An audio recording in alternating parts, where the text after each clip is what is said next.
So good morning. It's 9 a.m. on February 20th, and I'd like to call to order the Klickitat County Commissioners Business Meeting.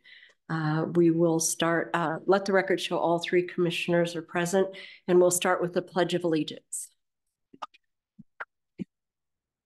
Pledge of allegiance to the flag of the United States of America and to the republic which stands one nation under God, indivisible, liberty and justice. Thank you. So, do we have an approval of the business agenda or a motion? You have an add-on that's not. Madam Chair, I would make a motion to approve the business agenda as presented, noting that we have an update from the Columbia Gorge Regional Airport Manager, Jeff Bernard, at 9:30. Second. Taking note.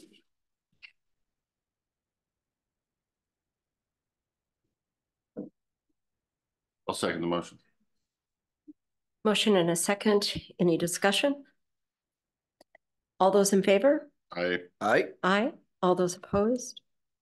Business agenda passes. Commissioner meeting minutes as presented. And we have none this week. None okay. this week. So we are now to that portion of our time for public comment. If you're in the room, please come forward when called and to the front table with your name and address. If online, please identify yourself when called on. We'd like to keep things pertinent to the agenda, and we welcome your comments. Anyone in the room? You might want to remind everyone not to comment on things that will be here in front of the board. So I would like to clarify that a little better. Thank you. We should not be hearing specific evidence that may be admitted to the board for that hearing, but I believe we can hear for the general public on whether they would like us to hear the case or a hearings examiner to hear the case. That is not a foul. Okay. So I would like to not make it. I would like for when we address the public in what they should or shouldn't be saying to not imply that they can't speak about the case at all. They just can't speak about the specific details of the case. They can speak on whether they would like us to hear the case or hearings. And I believe that's true. We can always take public testimony, but then that comes back to us for our comments afterwards. I think that's where we need to be very careful with commenting on a legal case. That being said, is there anyone in the room that would like to come forward for public comment? And anyone online?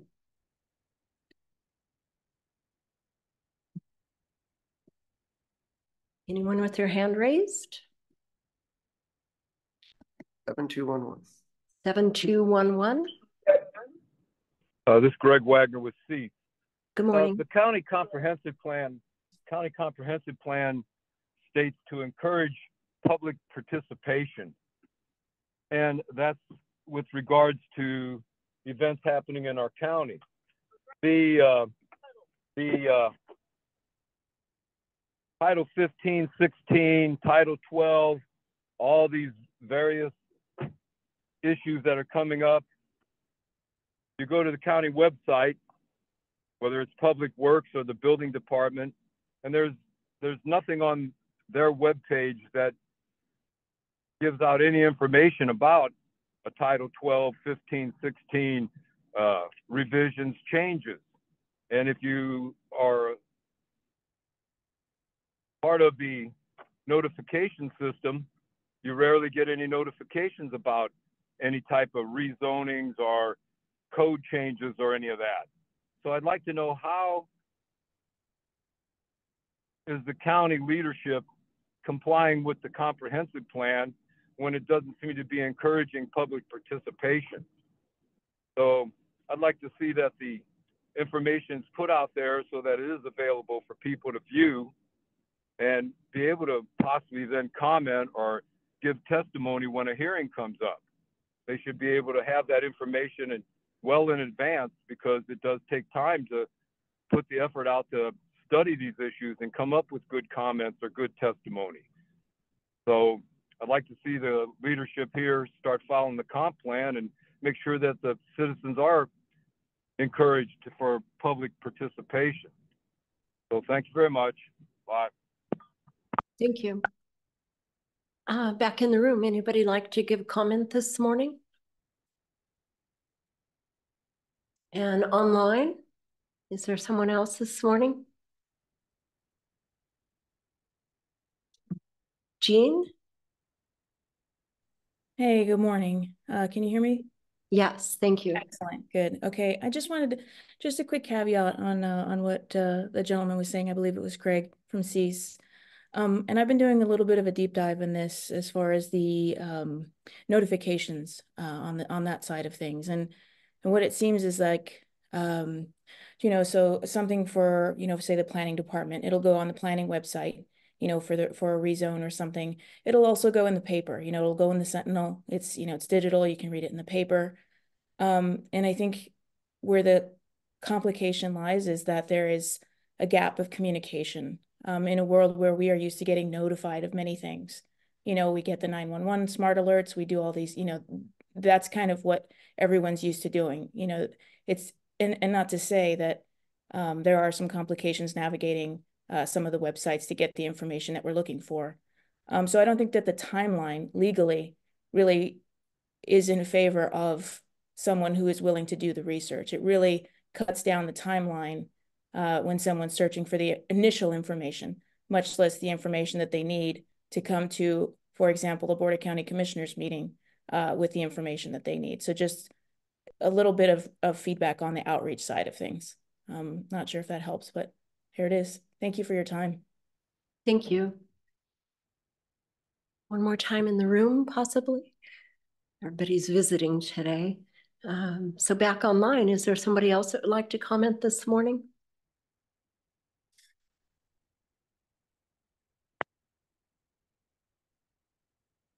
Two 662.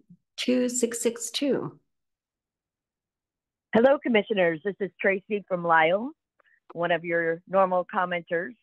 And I appreciate Greg's comment and also the next comment on the getting the information out. I too, you know, try to keep up with you guys, but you have so many things, even on your consent agenda, that you know, I might have comments on, and boom, they're already accepted.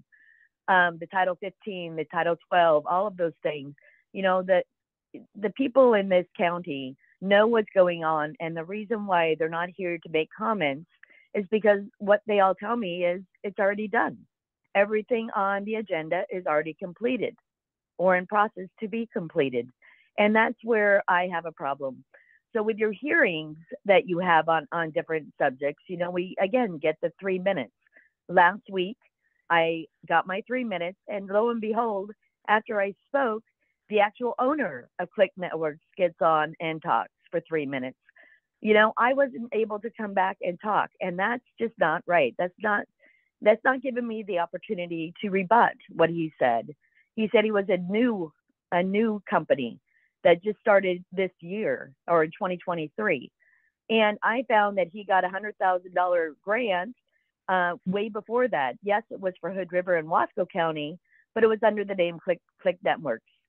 You know, with today, you consenting to the fiber being taken down from White Salmon to Goldendale. I don't know what that's going to mean for the county, but I know that the alerts, the 911 alerts, have been out at least for 3 days, if not longer.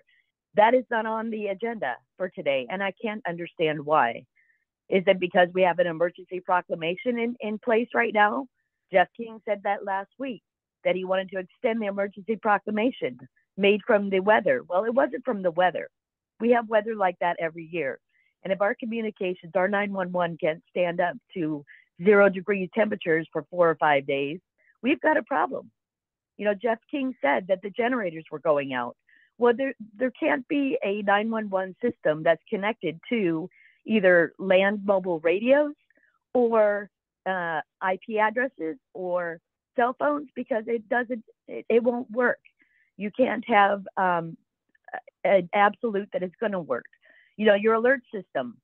I myself and 2 other people called OnSolve and found that our information was incorrect in the system. We went to Bob Songer and told him, hey, our information is incorrect. The only person that can fix it is the county. You know what Bob said? It's not my department. You know, on the commissioner meeting on December 14th, 2021, pages 469 to 476, talks about thank you, D12 Tracy. communications. Oh, it's your. What? Yeah, thank you. I'm sorry, the warning bell went off, but sorry, but thank you for your comments. In the room. So back online, is there anyone else this morning that would like to comment? Sherry. Good morning. Good morning, commissioners. You know, you guys really need to get a town hall and really start having conversations with the people that the government are supposed to, what are you supposed to do for us? You're supposed to protect our inalienable rights. And a little bit more civics lessons for you, Mr. Anderson, is the Declaration of Independence and the Articles of Confederation have not been superseded by the Constitution. There still are organic documents. And for everybody out there, our Articles of Confederation were written for the people, to protect the people's inalienable rights. And then we made a government. The people made a government. And you were to be our servants. And you were supposed to protect us. And all I've seen since my 3 years of watching this, 4 or 5, since under canvas, is nothing but harm to the people. Your agenda is always to get done what your corporation wants to get done for whoever you want to get it done with. And no, oh yeah, so my precious 3 minutes that I'm sure you care about because you want to hear from the people. I'm asking you honorably, Mr. Anderson, Commissioner Anderson, to stop changing what I say. Last week, it's misrepresentation and it's misleading to the people. Last week, when I commented on Title 15, I said nothing in Title 15 should supersede anything in 18 or 19. And then you went on to, I guess, mock me and say to Jeff Hunter, Jeff, would 15 change 18 and 19? That is not what I said. I said supersede, meaning replace, override, not change. So stop misrepresenting and misleading the people. I ask you honorably to stop doing that. It's not the first time you've done it, because all it does is get your agenda across. And also, let me help you fix your SEPA system. It's pretty simple. If you're going to represent the people, the local inhabitants that these projects, these proposals want to go in, see if I can do this in my precious minute. When you have a pre-submission conference and the departments all get together with that applicant, with the proposal that this applicant brings, it is the responsibility of the county to tell that applicant where their proposal doesn't fit, whether it's zoning, if they're going to need a cup, whatever. Can't get the water, the roads aren't right. That's where you tell the applicant that. And so the applicant's not going to start doing all these studies, hopefully wasting their money, knowing they're up against these issues. Secondly, after the pre-submission conference, you should reach out to the public, the local people. We stood up against under campus before the SEPA preliminary SEPA determination came out. We don't want to die. You can't evacuate that road. A forest fire starts, it's Paradise, California, and people will die. Listen to the people. Go back to the articles. Be the people's voice. Don't be a corporation. Come back to the republic. Thank you. Thank you, Sherry. No one else in the room? And anyone else online? Becky Miles. Sorry, I was muted. Yeah, I noticed on your agenda that there's a workshop on the 22nd. I'm wondering if that's open to the public. It's got some couple points of interest for me. And Just wondering if it's open to the public, if it's only in Goldendale, if it's on Zoom. What is the program for that? Thank you. And I'm sure one of the commissioners will respond to that question. Thank you. Thank you. Anybody else online with their hand up this morning? Charles is unmuted. Charles? Yes, I'd like to speak. Great. I want to speak in favor of the commissioners having a hearing on the Snowden Community Council appeal of the zone change application. I think that this is getting, I guess I'd say that this is supposed to be an administrative appeal where we hear information and try to come to the correct outcome. And it seems like it's being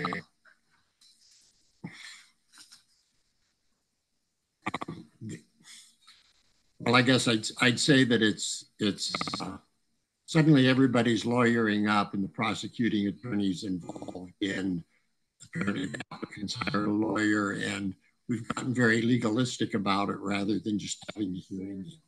It's gotten adversarial, and I don't think that's our fault. I think it's the fault of the process that the board's following of just defending what's already been decided rather than having hearings and getting citizens' input, which both the comprehensive plan and the SEPA regulations require that you get public input, and yet everything is done to avoid public input.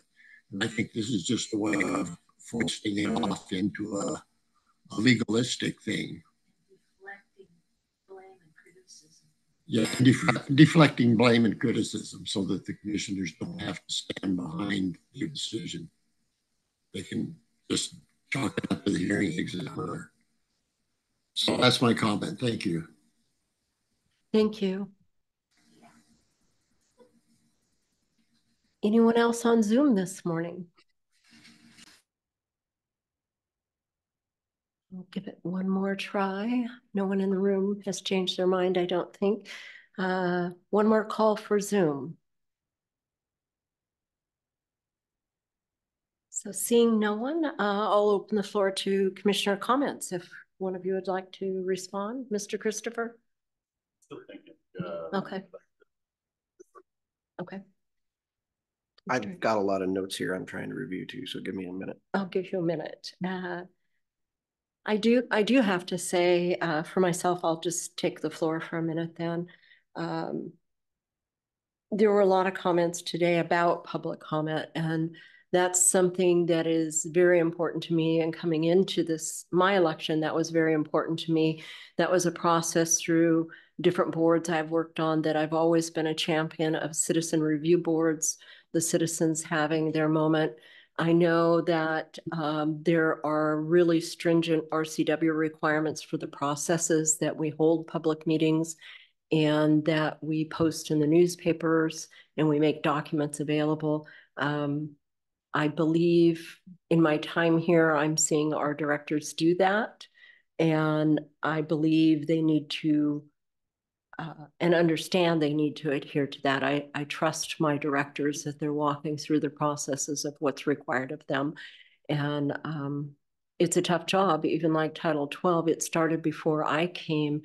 And I know we've went through several public meetings for comments. And sometimes even for myself, just being here this year, I'll see things pop up and think, how did I not know about that? But then when I go back and look, it has been moving through a public process and it is open and available to the public to find.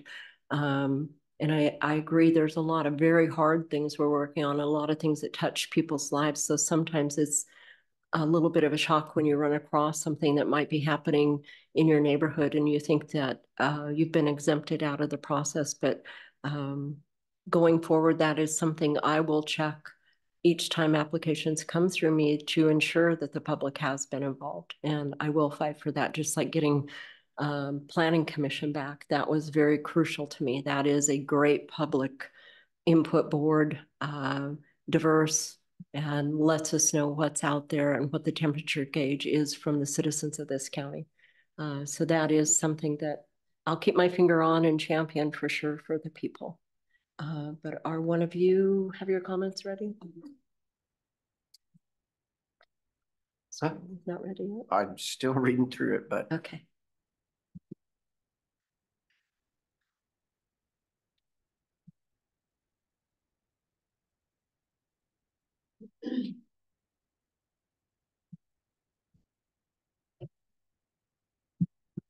And I guess I could comment for Becky. That is open to the public on Thursday.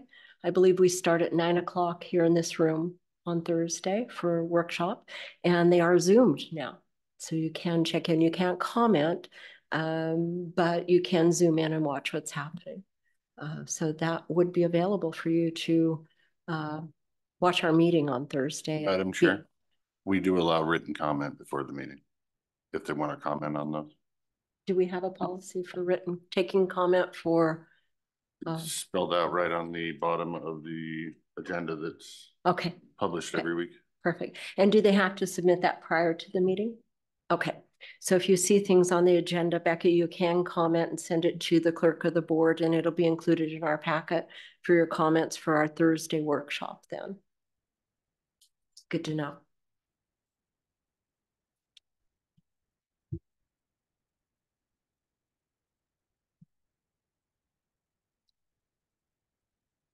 you wouldn't like me to go first? All right. Sherry, we are working on having a town hall. It'll be in online, and we'll be talking about it hopefully a little bit later today. It'll be a Facebook Live, which you don't have to have Facebook. And so we are hoping to do that at the beginning of March for an online town hall and see how that goes. So thank you for bringing it up.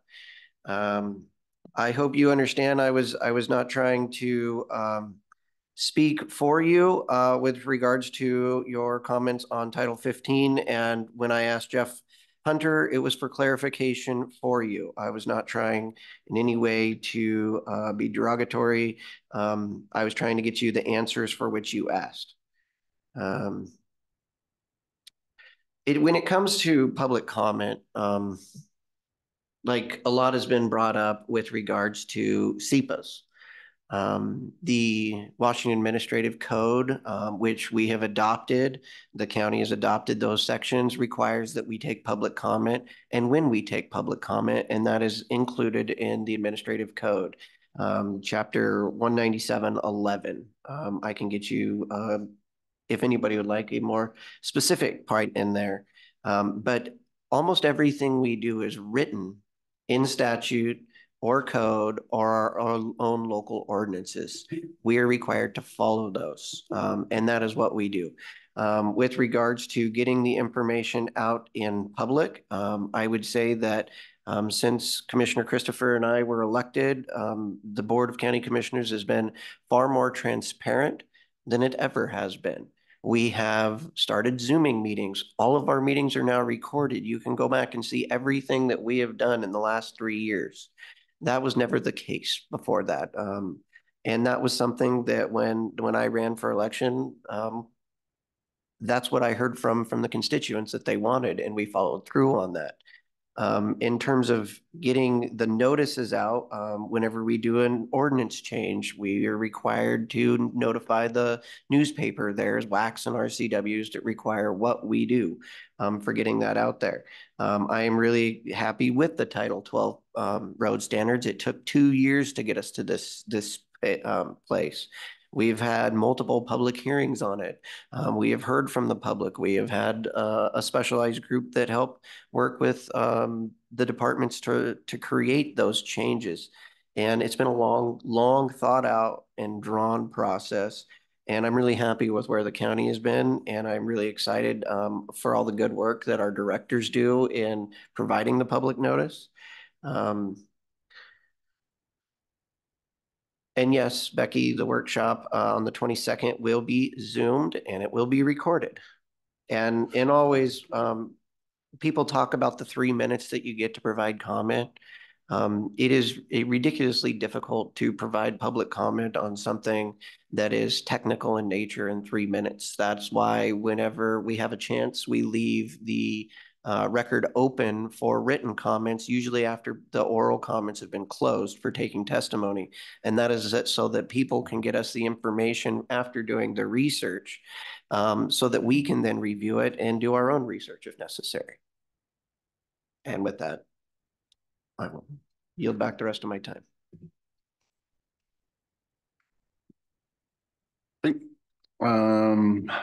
We'll start with Mr. Gadway. I agree with you, sir, that the county commissioner should be hearing the case and not sending it to a hearings examiner.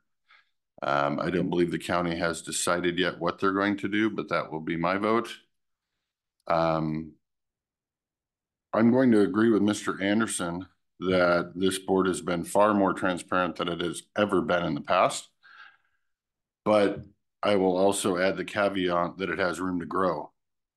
And I will be pushing for that growth and more transparency. Sherry, I absolutely agree with you. On the town halls, I would like to have in-person town halls. I would like to have them in all of the major communities in the county. But I cannot so far get a second vote on that. It looks like we will be attempting a Facebook Live, which at least leaves for concerns for me on my side of the county, where we have a lot of elderly that don't Facebook and don't internet. And not having an in-person resource for them worries me. But if all I can get approval for is a Facebook Live, we'll give that a try. To the rest of your comments, again, I have the same issues. Unfortunately, as I'm hearing you testify, and I'm in my head singing "Preach It, Girl," because I agree with you and my head's nodding. I'm getting disciplined from the board with a pen. Hey, don't oppose the board. No. I have free speech. I can agree with a citizen. It's allowed. I can nod my head in agreement. It's okay. I can disagree with the board. It's not a cardinal sin. So there's no discipline that needs to be done for me agreeing with Ms. Bosque and for the most part agreeing with Mr. Wagner. Even though that goes against the board. I'm sorry. I agree with him. Becky, your question has been answered. Hopefully now that workshops are Zoomed and recorded, they will be a little more open, a little more transparent, and my hope is a little more ethical. With that, that is the end of my comment. Anything else for you?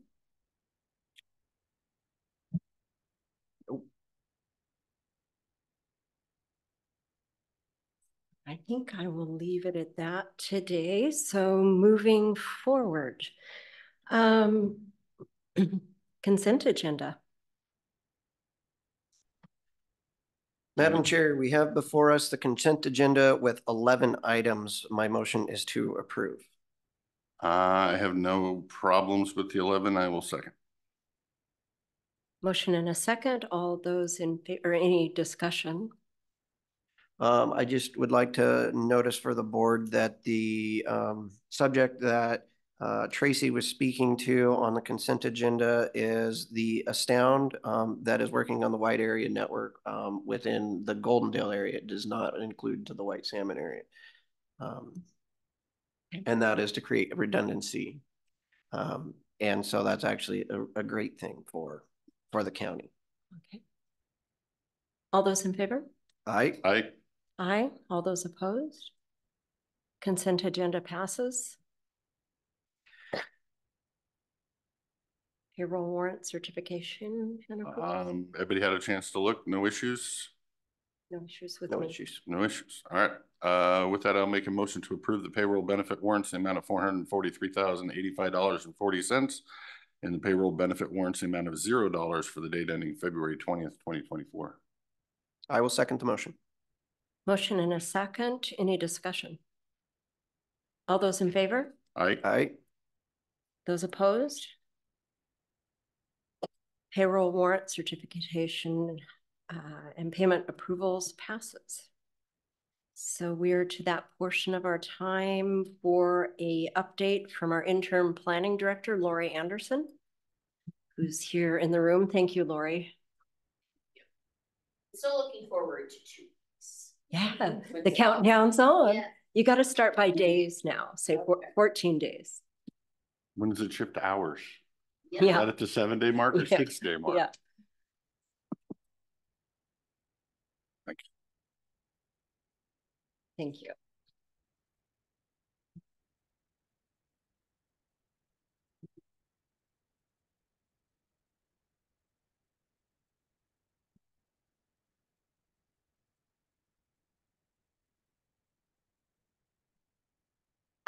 So tonight we'll have Planning Commission. Weather's nice, well, relatively nice, but definitely much better than a month ago. And we'll be going over the critical area ordinance, as you will know. Hopefully we'll get through chapter 1. Very exciting. Our newest member, Andy Van Laar, I spoke with him towards the end of last week. We got him all the basic things for tonight. And tonight when we see him in person, he'll be getting a lot more documents and so on and so forth, and bringing him up to speed. And then our other new member, Matt Childs, he's actually been on our Board of Adjustment and is pretty familiar with things. Did meet with him 2 or 3 weeks ago, and he has pretty much everything and should be ready to participate as well tonight. Our request for proposals, we're kind of putting that on hold. In 2 weeks, our new director will be here, and then we'll get back up to speed on that. The Wilson Monroe rezone in the Snowden area, we're awaiting prosecutors' review to tell us how to proceed, and obviously that will involve you guys as well. The Rumble-Lambert conditional use permit, they're most likely going to withdraw the actual conditional use application and resubmit it after Title 12 is adopted. Their one big hang up right now is they'd have to do a traffic study that'll cost somewhere around $4,000 to $6,000 to $7,000. So it'd actually be cheaper for them to withdraw the CUP and resubmit that and meet what will be the new Title 12 standards. So that's something we have on our radar. And I'm sure you guys do too. Port of Klickitat with their Benjamin Point Shoreline Substantial Development and Conditional Use permit that's going to the Planning Commission, most likely in April. We did receive 3 comments, Yakima Indian Nation, Department of Ecology, and Fish and Wildlife. And probably one of the biggest things from these agencies and the nation was we need to update our critical areas and shoreline ordinances or plans. So trust me, we are well aware of that, and I'm sure you are too. With SEPA training, you have the workshop on Thursday, and I'll be here. And in the meantime, Joe Espinosa with the Central Region of DOE, she's a SEPA coordinator, and she's been a great resource and has been helping, running things by me and educating. So that is great. The James Dean Aggregate Resource Overlay, we have really no update on that other than I've been in communication with James Dean, and we'll await further processing once the new director is here. The Smith RV Park, CUP, SEPA, binding site plan and stuff. We do have the updated documents and plans, but again, that will be routed right after the new director arrives. And then we have all of our ongoing projects, and that's kind of the rundown of the planning department. Oh, one comment. Monday holidays are great. Tuesday, you have a lot going on, and then trying to respond to all the emails that came in over the weekend. So you're loaded. We're trying to be responsive, but there's not enough time in the day sometimes. So kind of been a pile up lately. Yes. Between weather and Yes. So certainly if you have questions. A couple. The Rumble-Lambert conditional use permit, what is that Corrigan? A small doctor's office in That's the right. Trout Okay. Lake area. I was gonna say, I know we've heard about it, we've got update, but my Right. brain wasn't clicking with what it was. Is there a location on the planning website where somebody can sign up for notifications on all CUP going before the Board of Adjustments? So if you're gonna take a specific CUP before the Board of Adjustments, is that noted on the website on what day that is going to be and what project it is? Well, we post our hearing notices and the Board of Adjustment has a link as well as the Planning Commission to the Planning Department website. So our agendas and the hearing notices are out there. And but there's not like an email list they can get for all CUPs going before the BOA. not, no. Okay. I'm sure working with TS, we could have a way where if people wanted to get those notifications. Well, I'm people. Right, right. Because it's like, I would like to know after recent events, where I find out at the end of it all, I get no say in the CUP. It would be nice to be able to at least testify as a civilian to the Board of Adjustments when they're making a determination. But to do that, I need to know when they're having a hearing. So it's, for me, it was like, maybe I could sign up on that list. That's why I'm bringing it up. It's not necessarily for the people, even though the people will be. And I put too. either TS or Civic Plus with our, yeah. Maybe add that to your list, and that, because of working order for the new director. Right. I believe that would be something he puts on his to do or not do list and how that functions. Right. Because it will cause more staff time and just one more step of something. Right. But yeah, but put that down for him to. So clarification, so we're not killing the idea, we're bringing it up later when we have a new director and have another discussion. I'm fine with that. Right. And I know there's ways to do that. Yeah. And probably, like I said, working with Civic Plus, we could figure that out. I thought that we have an email list that people join for whenever there's going to be a public hearing on anything. Like it's routed to the tribes and everyone else, and you can sign up for that. We do have like routing lists, and we have, so kind of in a vague way, but it would be through us. Right, but it's Forest Service, College, Yakima Nation. It's all those agencies. I'm talking about civilians. But I thought you can get on it as a we used to, but it may be something that needs to be resurrected. And we'll go back through and update our lists, and we'll make this. All right, future discussion. I'm good with that. Yes, most definitely. And that's all I had. Thank you. Okay, perfect. Well, thank you so much. Thank you, Lori. And I'm counting down the days, not because you've been great, but to give you some help so that maybe we can, I mean, me and you have other projects in the works with Goldendale Parks thing. Right. I'm hopeful that when we give you some free time, you can put on one of your 900 volunteer hats that you currently wear, and we can get that over the finish line. Perfect. I think Mr. Anderson has. Oh, just a request. Could you forward me the comments from Yakima Nation, DOE, and WDFW on the Port of Klickitat? Yes. Thank you.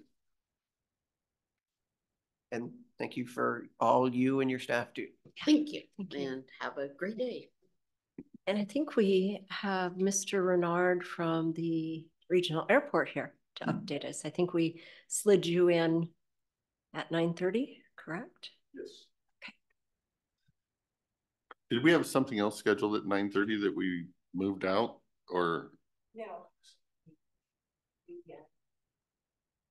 Put Jeff in at 9:30, and I just Shuffled people around a little bit. Got it. Okay. I'm seeing later that one of our presentations is sick, so I was curious if there was something else that got sick and you got filled in, or how that worked. Mix ourselves. Huh? Well, thanks for coming, sir. Oh, thank you for squeezing me in.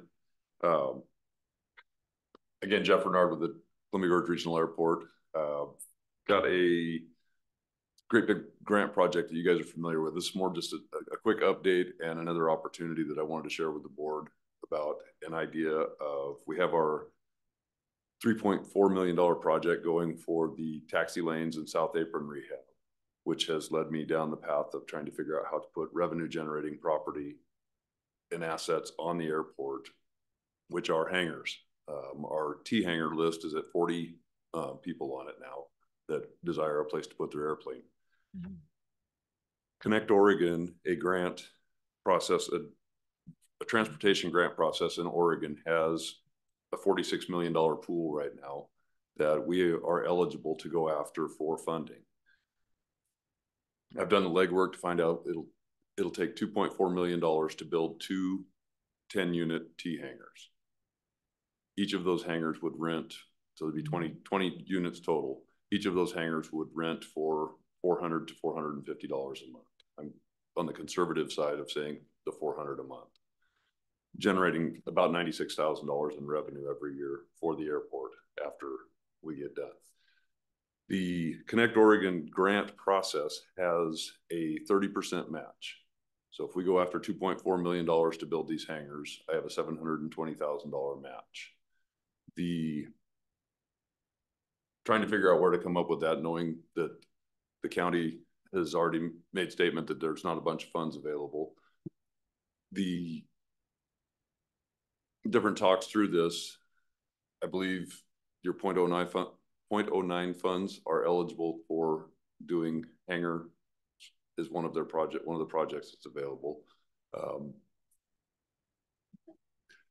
Couple different ideas. The city has offered to put a $360,000 loan together if Klickitat County could do a $180,000 grant, and the city would do a $180,000 grant. The revenue from the loan, couple different ideas. Either the city and the county could do a $180,000 loan and grant. However, the numbers worked out, coming up with the $720,000. The grant would pay back quickly, or excuse me, the loan portion of it would pay back quickly with the rent revenue from the hangar rents. We would have this $2.4 million project paid off inside of 5 years with 100% occupancy, which I'm very confident would happen as fast as they were built. So I'm looking to figure, I've got a very short window to apply for this grant. I've got the grant application mostly filled out, needing some wordsmithing. It has to be turned in on the 29th. I had spoken with both Lori and Commissioner Zoller and Commissioner Anderson in regards to this about the opportunity to maybe get in front of the KPITA, am I saying that correctly? To request the opportunity to spend KPITA funds. I hope I'm presenting this correctly. You're butchering the acronym big time, but we're okay with that.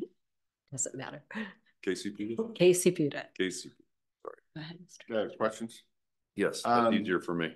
By my math, if you're saying you need $720,000 and you're going to make $96,000 a year, you have an 8-year ROI.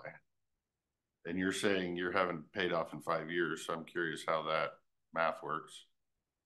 Is that only if you get the loan for some and a gift for some? Is that's how the 5-year math turned out? Is if we give you 180 and loan you 180, then you'd be paid off in 5 years. Correct. Yes, 300. If we give you the whole thing, then it's an 8-year.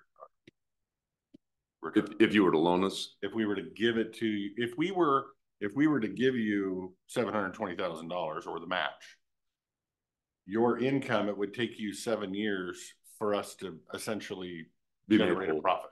Okay. Is the 8-year return on investment? We wouldn't see a return on investment for 8 years. Agreed. And that was where the airport would be made whole, or would be at net zero. The county would be refund, I guess. If we don't do a loan, wouldn't that just, if it's a grant, it's a grant. So where would the being made whole come back to? I guess okay. Where I'm saying being made whole is if we're loaning the money and have to get it back, then we have to be made whole. If we're giving the money, I guess there wouldn't be an ROI, but then I would question whether we are or from KC BoCC, which I would argue this to KC BoCC. I will probably lose because I lose my arguments to KC BoCC all the time. But I would be very curious how it fits in our bylaws of building hangars, providing economic development to poor and impoverished areas, since the people actually parking their plane there are probably not very poor. But yet they do bring commercial traffic and business to our region in a. Well, and that's where I would probably lose the argument with KC BoCC. And I think I guess looking at it, that everybody has to win in these conversations, the idea of if both the city and the county were to come with a $180,000 grant and a $180,000 loan, it's a win-win. It rebuilds KC BoCC pool partially. There's an investment from everybody, from the airport, from I have no problem with the loan. Okay, and that's where I was trying to come from it. The view that I was looking, everybody's got to win. I have my interpretation of the bylaws is a little different than other people's interpretations of the bylaws, and we have yet to get a legal review of the bylaws. But yeah, no. For the record, I have no problem with the grant or a loan. I believe the loans are a very valuable tool to agencies to be able to, even if it's a loan for the whole thing, it's a valuable tool that will still be able to get the money refunded back to KC BoCC, then KC BoCC can use it again for another project. You're getting double the bang for your buck than just giving it away.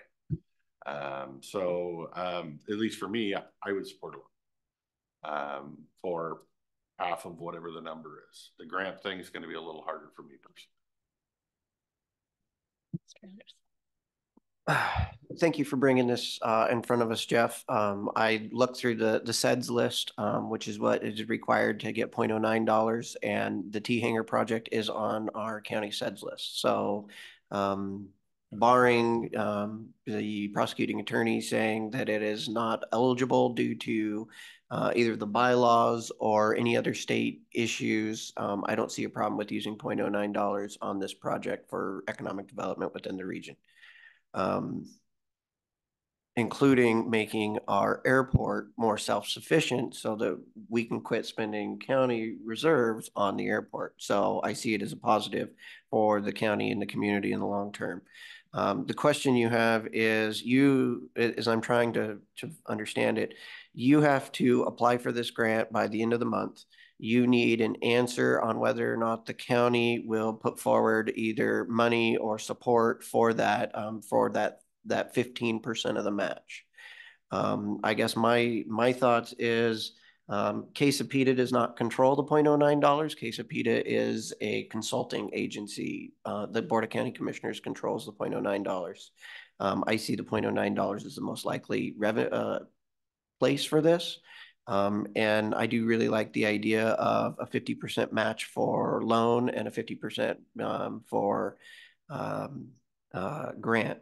Whether or not that's the city putting up all the loan dollars or us putting up half of it out of $0.09 for the loan dollars, I think that can be worked out in the future. But right now, you just need something from the board that says, yes, we support this project. And yes, if you do get the grant, we can move forward.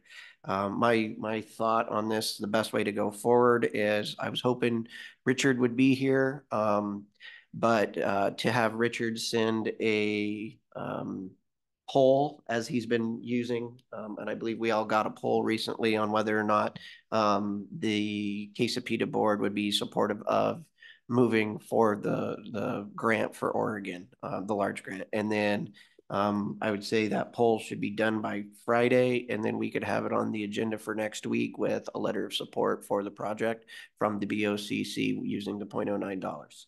That would be the most logical way for me to move forward on this.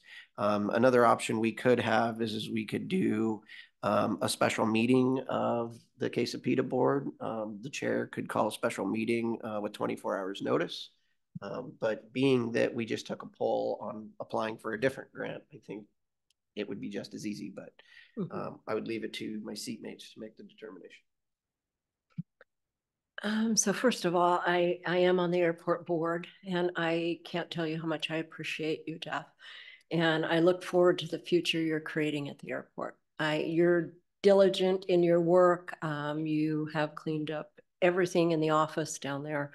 I like the way that you present things to the airport board and how you're moving forward to make the airport self-sufficient. And that's a passion for you, and I appreciate that. I like self-sufficiency. I do also appreciate the city of the Dalles. They are our valued partner, and to offer this to be half of this helps our budgets, of course. I would be in favor of the 50-50 split. If it comes to that, I can see recapping some of that funding, but I also understand after years of being around the county what the $09 are for. And something just for history's sake of poor and impoverished and what that airport can do for us. Years ago, I remember that UPS came and looked at the airport and they were going to put a hub there, and we lost it. We weren't ready. We didn't have the hangars, the strips, anything we needed, and we're getting ready. And something like a UPS hub is going to give us a lot of jobs and bring in a lot of flights and a lot of fuel to help support that airport. So I look forward to a bright future at that airport. It's interesting you say that about the UPS, because they've actually been training, both FedEx and UPS have been training smaller aircraft. Good, they're coming back. Yep. Yeah, yeah. So and we've gained, we've gained DNR down there and some really valuable assets down at the airport. I think I agree with Mr. Anderson. It'd be prudent maybe to wait if time constraints are allowed for the poll to come back in, because he did get that out and is due back Friday, but I am in favor of moving forward. How that looks, I'm not sure what that takes to move forward to help you get this grant in on the 29th. I have to submit on the 29th, as long as I've got a commitment from both agencies, and I do have a commitment from the city manager, basically of the same caliber, that he has a revenue stream available to do this, and we'll just have to work out the financing with how that looks. Okay. And interest in whatnot. Well, it sounds like you have consensus from my two seatmates, but I would like to take this opportunity to remind my seatmates of the public comment we just got literally half an hour ago about transparency and openness and availability of the public. And if we are going to continue to bypass KC meetings where we actually discuss it, where we actually allow public comment during a KC meeting, and we're going to start doing it via doodle poll that eliminates any access for the public to be educated on a project and or testify on a project at a KC meeting, I don't find that in the spirit of transparency. While I understand the time constraints we're working on, it seems like we're entering a doodle poll realm that we've never been in before, that is reducing transparency and reducing the public's ability to comment on projects if they so wanted to. But you have consensus. I would in that disagree with Commissioner Anderson on the KC board being a consulting. I believe there's a difference of legal opinion, and it would be nice to get a legal opinion back on that. Because I believe this board has been informed that they are not the consultants, they are the decision makers. But that's up to a legal opinion. And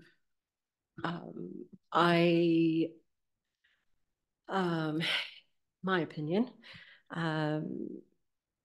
have walked through that, understand it. I agree with Mr. Anderson. And if you'd like to request that legal opinion for what you're talking about, that you're free to do that. You're welcome to reach out for that, to answer that question for yourself. But moving forward, go ahead. If I may, I was bringing forward two options, one being the poll like we did for another grant, the other being calling of a special meeting with KC.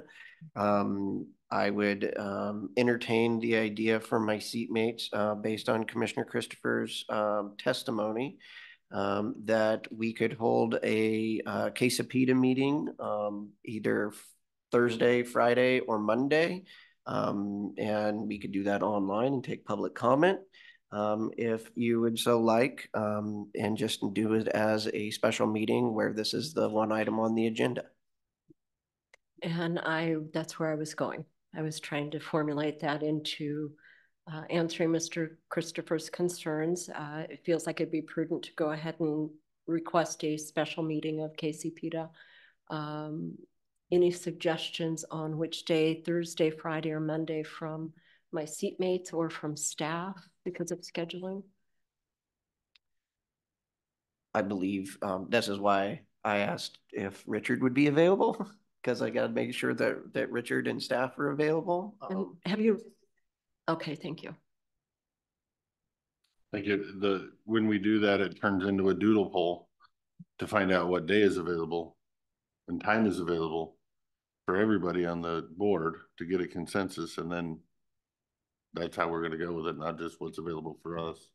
I think if we call a special meeting, that's up to the commissioners, and then the board, we reach out to the board and they come. I mean, that's their obligation to be on that board. Okay. I don't think we doodle poll what works for them to be on that board and come in, especially in a special meeting. Well, you don't have to, but that's been the historic precedent, so we can change that.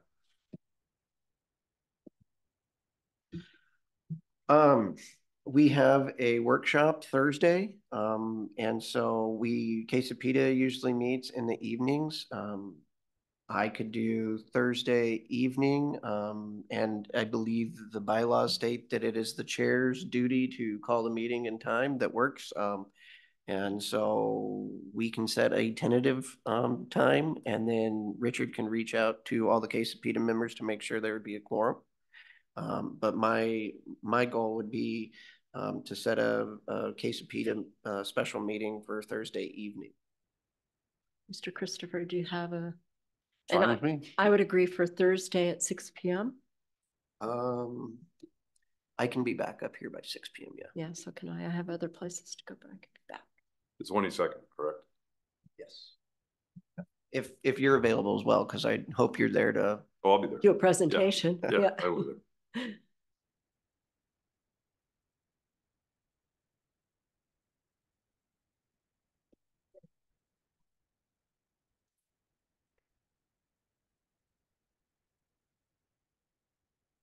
And that meeting will be here? They're downstairs. Okay. And then we also have an online option, so if you can't make it up in person, we have a bunch. In person's always better, so I'll do that. Yeah. Mm-hmm.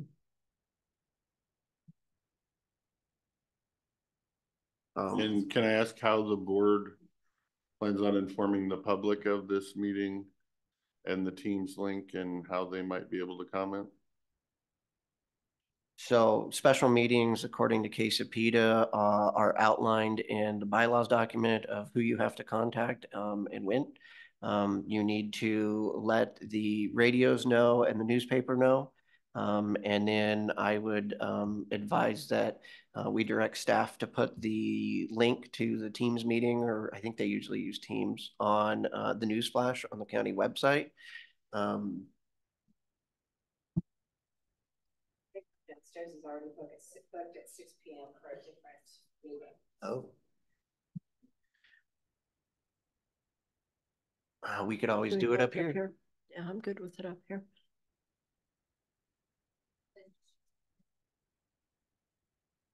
Yeah, we could use our Zoom link. That'd work just fine.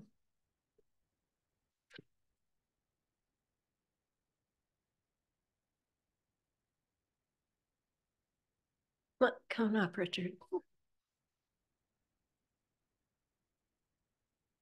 Brian Van into the fire.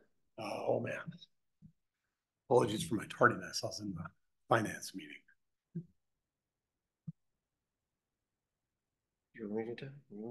So we are moving towards assisting the Columbia Gorge Airport with their request on possible $09. And it looks like for transparency, we're going to choose to call a special meeting of KC PETA for Thursday night at 6 p.m. And we'll hold it here in this room. The room downstairs is busy. That way we could also advertise that they can connect via Zoom from this room. So that would have you reaching out to all the KC PETA members to see if you can have a quorum. And Elise will take care of contacting newspaper and things that are required to publicize the meeting. Okay, perfect. So KC PETA meeting Thursday night, 6 p.m. Correct. In these chambers. And just one subject. Mr. Renard will be presenting. 409. Being that we have a current poll going out for another potential grant, would it make sense to just include that on the agenda as well? So that there is transparency, as Commissioner Christopher is requesting? Sure. And then I believe KC PETA's bylaws have the special meeting, how it's called, who you need to contact. And then hoping that you or staff would be able to reach out to the KC PETA members to make sure that we have a quorum for Thursday night. If not, if we can't have a quorum, we could potentially do it Monday the 26th if my seatmates are available and Jeff's available. So just a backup in case we don't have a quorum. I am not available on Monday, but I don't know that you're counting on my vote anyway, so. I have city council Monday night. Okay. Well, let's hope we have Thursday available. Okay. And we can get a quorum. And then on top of the requirements by statute, we'd also want to put the meeting up on as a news flash on the website. So if you could get Leanne the information and for the meeting, that would be great.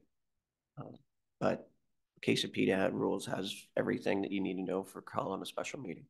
Okay, good to go. You're available Thursday night, right? I am now. All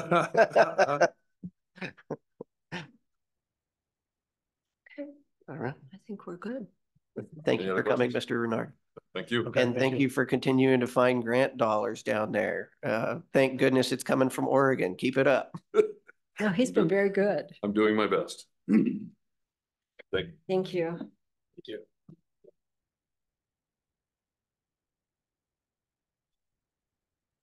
So, department update, Lynn?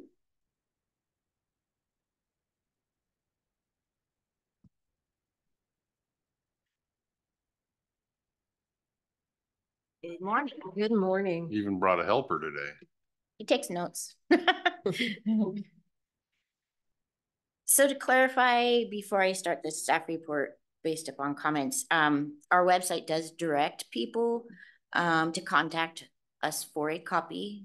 If they want a copy of Title 15 or Title 16, we've had a few people do that already, but we do have the little posting. We don't just automatically have it on there, but if they want a copy, they can contact us and we just zip one right to them. We advertise in the paper for 2 weeks. We have copies available on our desk, on our front counter of the strike through and the draft. So that's just kind of where we go. That's the process we have followed every title change since I've worked for the county. We adopt the titles based upon the state's schedule, and that's given to me from the state level, and they tell the cities and counties when to adopt. So that's the process we have that we follow. I'm adopting code title language that for the most part has been argued and decided at the state level. So that's just kind of how that works. I mean, yes. More importantly though, while we do a public hearing and take testimony on it, we don't actually have a choice of what we adopt and don't adopt, correct? Because it's state requires that we adopt it. Correct. I cannot go less stringent than what the state says without going to the state to get permission. We can go slightly more restrictive in some areas, but again, if that's the case, you have to go to the state to say locally we want to do X, Y, and Z. But otherwise, it's what they hand down to us. It's I mean, it's the state's language. I should correct that. It's the International Code Council's language with the Washington State amendments to that. So kind of to clarify that part. But now I'll get into the staff report, which will give a little more language. And one more question, just to make sure that we're clear. We had a comment today on whether or not Title 15 can or should supersede anything in Title 18 or 19. I don't know if you were listening or not. I was listening. Title 19 is zoning. That's under the planning department. I don't know who's Title 18. I am Title 15 and 16, which is building code and factory assembled structures. That's the portion that I am. Now, I'm not going to say I supersede or go behind. My language in the code says, say, a more stringent rule applies. So, for example, residential construction, it may say 5-foot fire separation setbacks to property lines. But if zoning says 5 feet on the sides, 20 feet front and rear, their distance supersedes my distance because theirs is the greater setback. But if yours was the greater, yours would supersede theirs. Correct. So Correct. that, I'll wait for you to be done. I got a couple questions. Go ahead. Are you done? Okay, thank you. So none of this is our language changes. It's all state language changes. So like in change in use, being changed to use and change of occupancy. That was nobody inside this county that changed that wording. That's state that changed that word. Yes, and they, for some reason, like to play with the words. And so everything that we have typed up, I get to reformat how it's printed out. Basically, it means the same thing. But that is, yes, correct. That is what they say. But technically, if this board so chose, it can take the state minimum standard, like I'm reading on this page, when it's talking about solar projects and it says a buffer of a minimum 100-foot setback from the exterior property line shall be required. This board can, if it chose to discuss this document and make changes to said document, make that more restrictive and make it 200 or 300 or 400. If this board so chose, we have the ability by law to do so. We have the ability to make it greater than the minimum locally if we so choose. If correct. And so that's what I was trying to point out in this discussion. And with that, I would also like for this board to take up this document on a page by page item like we did Title 12 and see if there's anything like that 100-foot setback that this board feels needs to be more stringent than state law. What document do you have? The one she's That'd referring be Title to. 15. Okay. Yeah, Title 15 is the one he's referring to because that's the building code one. What sets the standards or your designs on whether or not we can become more stringent than the state law? You said some things can be, some things can't be. Right. So locally, if something's necessary, then we can adopt a more stringent setback because maybe we have a lot of the streams. Well, they're 200-foot buffers.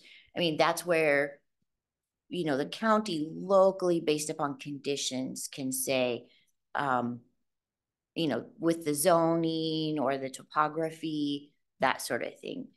Like our snow loads, we assigned the snow loads. We had an engineer go through, do calculations, all of this to set our snow loads. That's specific to us. Other jurisdictions don't have the elevation changes that we do.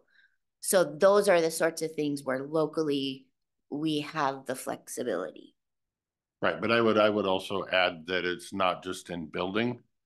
It's all things. State sets minimum requirements and the county can go more than that if it so chooses. Right. I'm only responsible for buildings, so that's why I always refer to that. But yeah, So I'll do the staff report real quick. If anyone has further questions, then feel free to ask. The 21 code cycle adoption is scheduled for March 15th, 2024, after being delayed twice by the state. Initially, it was July 1st of 23, then it was October 31st of 23. Now it's March 15th of 24. They have not told us we're delayed again. So that's why we're all here talking about it. Part of the adoption process, as directed by RCW 1927 of the State Building Code and WAC 5150 through 5156, Klickitat County updates Title 15 to reflect which portions of the international codes and Washington state amendments are being adopted for the current code cycle in effect. The county is required to adopt the specified codes and can make local revisions where allowed. If we don't adopt it for whatever reason, then we have to contract.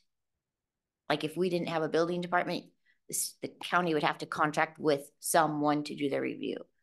Like a city, White Salmon maybe doesn't have their own person, but they have to contract with someone to do it.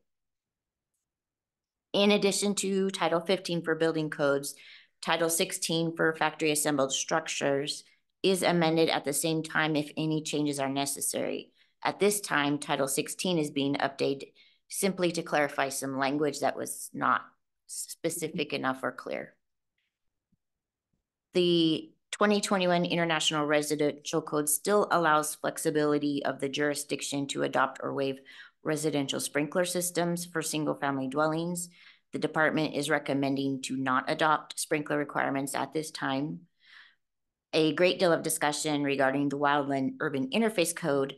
Adoption has been ongoing and nothing has been finalized as of yet. Current understanding is that the jurisdictions are required to adopt, but still have the flexibility locally to determine the level of requirements that need to be enforced.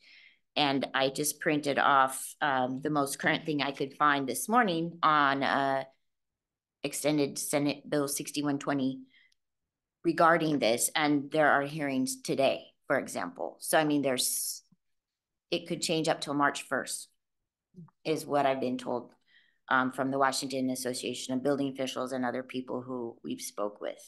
So that is still greatly being discussed. They're proposing DNR redo the map so it's not so generalized to make, for example, we look red and yellow and green. The people making the decisions are in the gray area. So it's like easy for them to tell us what to do, but they're trying to get DNR to redo a map, but that's going to take 2 to 3 years. There's also language that locally we could do our own mapping, but we have to follow a specific process if we do so. But again, they're still having discussions. It's going to go back and forth, and until March 1st, there won't be anything more finalized. So we left it very, very generalized, the same as we do for the other codes. We just say as adopted, because that's all I can do for now with that one. Proposing a new section to Title 15 regarding newly added code language for industrial solar that will also pertain to other energy producing facilities to better define the requirements of Chapter 12 of the International Fire Code. This language was not available prior to the 21 code, which is why we've never had the language.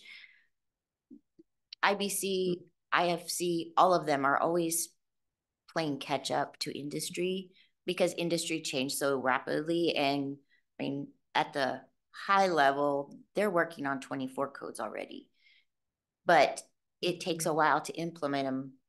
And so we're always behind.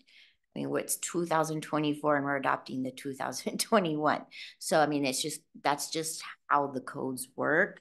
And there was not language before. So that's why I've proposed adding some language to the code, just to kind of clarify for people moving forward what Title 15 would have. This new section has been provided to the prosecuting attorney's office and has been approved as presented in the draft. Both Title 15 and 16 have been reviewed and approved as to form. Due to the short deadline on the 13th, the consent agenda requested permission to advertise for the 2 weeks in the paper, and public hearing is scheduled for March 5th at 1 p.m. Any other questions?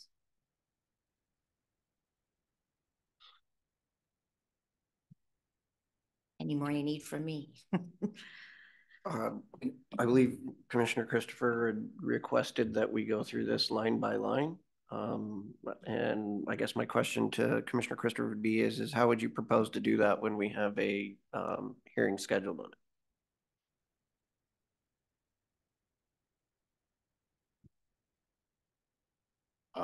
Work.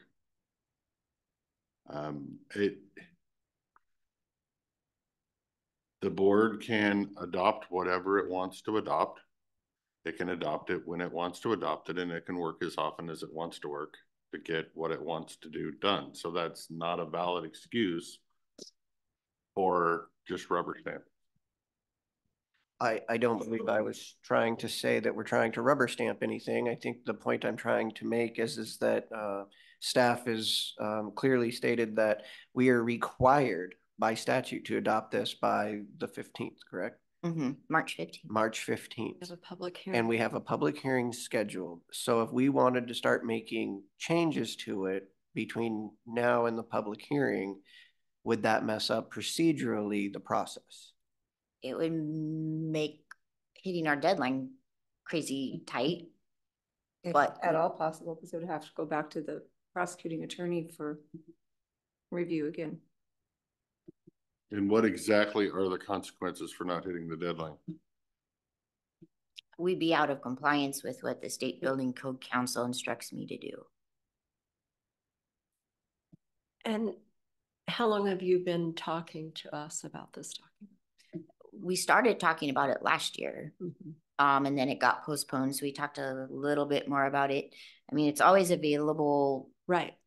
You know, for discussions. So we've had time. We've had time in this new section. I mean, you can strike it entirely. We can tweak it a little bit, but I mean, it's something I was proposing adding into Title 15 for clarification, based upon the fact that they added language to the fire code that was previously not there, and industrial solar and other energy producing means are a concern to the board and to the citizens. So that's why I was proposing adding that section. Right, but let's be crystal clear that this board can continue to have its public hearing with the document that has been presented and given to the public. It can take public testimony and it can change the word 100 to 200 Correct. Before it signs it if it wants to.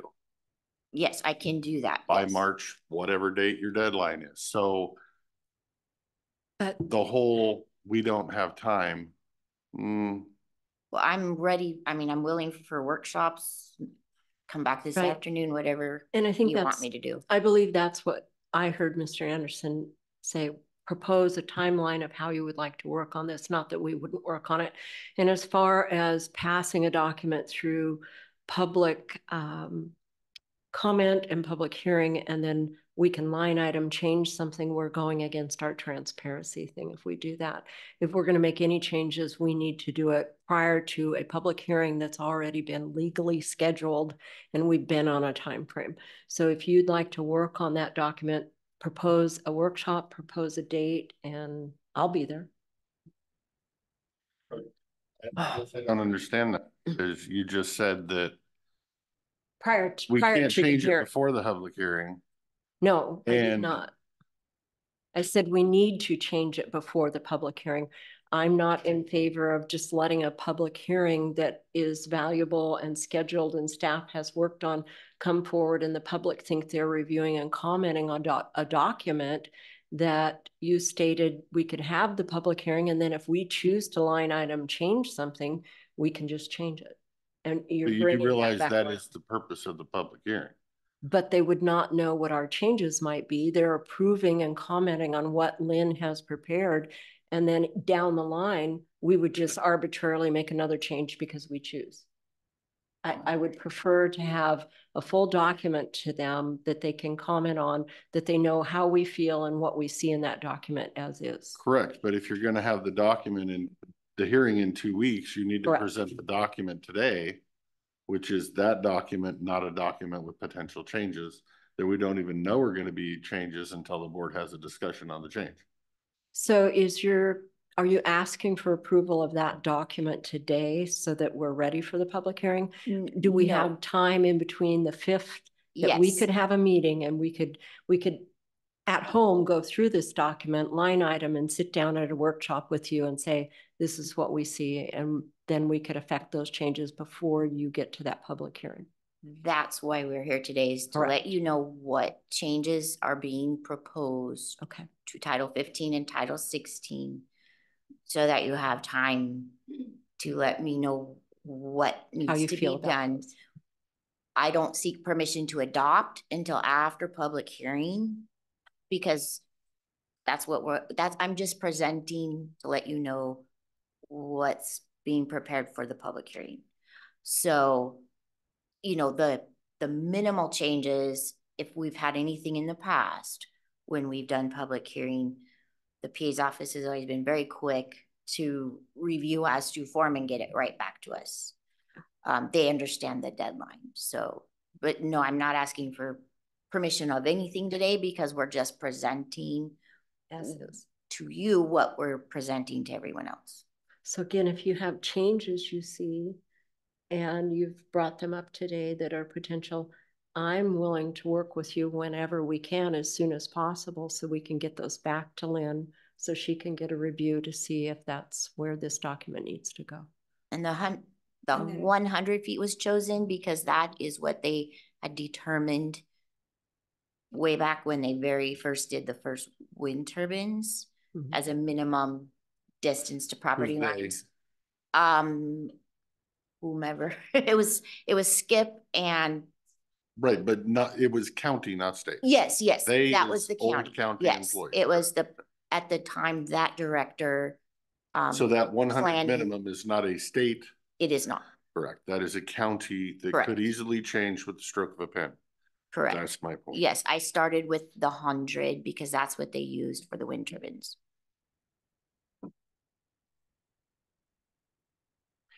Then I'm trying to remember, because I did do the research on Title 16 and the state changes, and we're focusing on one thing, but I thought in the state changes there was a minimum setback for industrial solar. There may be, but I did this enough months ago that I would have to go find it. Which I think it'd be great if we did some research on that. I also, there are a lot of changes in Title 16, Title 15 that are going to have enormous impacts on the cost of construction, from what I'm seeing and hearing at the state level, up to $40,000 per house. And commercial buildings even more so, potentially in the cost of $1 million plus on just the White Salmon Pool project. But a lot of that we can't change. The new section, I do think that I look forward to having a discussion on those standards. And as far as the energy code, that's going to be the hardest impact, as you're saying. Commercially, there are going to be more requirements that the energy code portion is implementing. But as far as the residential code, they have left it at the 2018. They did not move forward on the energy code for residential yet. Yes, it will be, but they're staying at the 2018 code for energy on residential only. So, Madam Chair, I don't have a problem going through this document and presenting this board with what I think needs conversation. Okay. I do worry about changing it from 100 to 200 before the public has had a chance to, or 300 or 700 or whatever the number is. Changing it before we send it to the public is also not taking public testimony. I think we kind of need to hear from the public. Maybe they don't have a problem with it. I'm pretty sure they do, but maybe they don't. maybe we're gonna arbitrarily between me and you decide 178 feet. What if they say 250? Is not that what the public testimony is That, for, to that's gather my that? point. That is what the public In hearing is the for. past, that's Correct. how it's been, is we've listened to the public's testimony. And then once that comment period is closed, then the board can direct me based upon public comment or whatever. That was my to point. Take this line and make it 250 feet instead of 100. After the public hearing. And then we amend the draft to be the final version. Now you can then leave it open for written comment on our changes, or you can hold it open for another week and allow more public comment the week after we make the changes. That's the way a hearing works. Process. What I think would be really helpful for the public would be a little bit of a white paper that we can put up with a notice noting what we actually can and can't change, so that the public, because you can go through Title 15 and be like, of course I don't like this, this, this, and this, but most of that is set by state statute. So if staff, I'm sorry for the extra work, could come up with a little bit of a white paper that puts the boundaries so that the public as well as the commissioners know what is and isn't available to be amended. That would go a long ways to helping ensure that testimony during the hearing is apt and is actually things we can work on. Right, but essentially everything in the document can be amended as long as it's amended more strict than state code, period. I will look for the language to clarify all that, where it says we can and where it says we can't. I'll get that taken care of. I'll bring it down Thursday when we have workshop. Just so we have it. Thank you. If that works. That works. But I will work on that today. Thank you. You're welcome. Anything else? Nothing more, Dan? Nope. So much. I think you're good. All right, I'll go get to work. Thank you.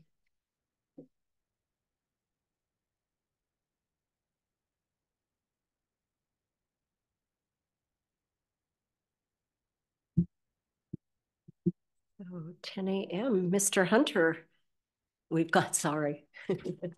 You're keeping us to task today.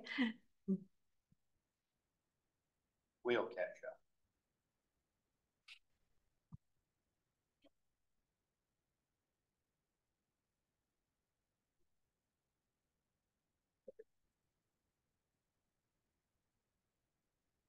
Not a very big stack. That's nice. No, not a lot of show and tell. Yeah. We'll save that for later on.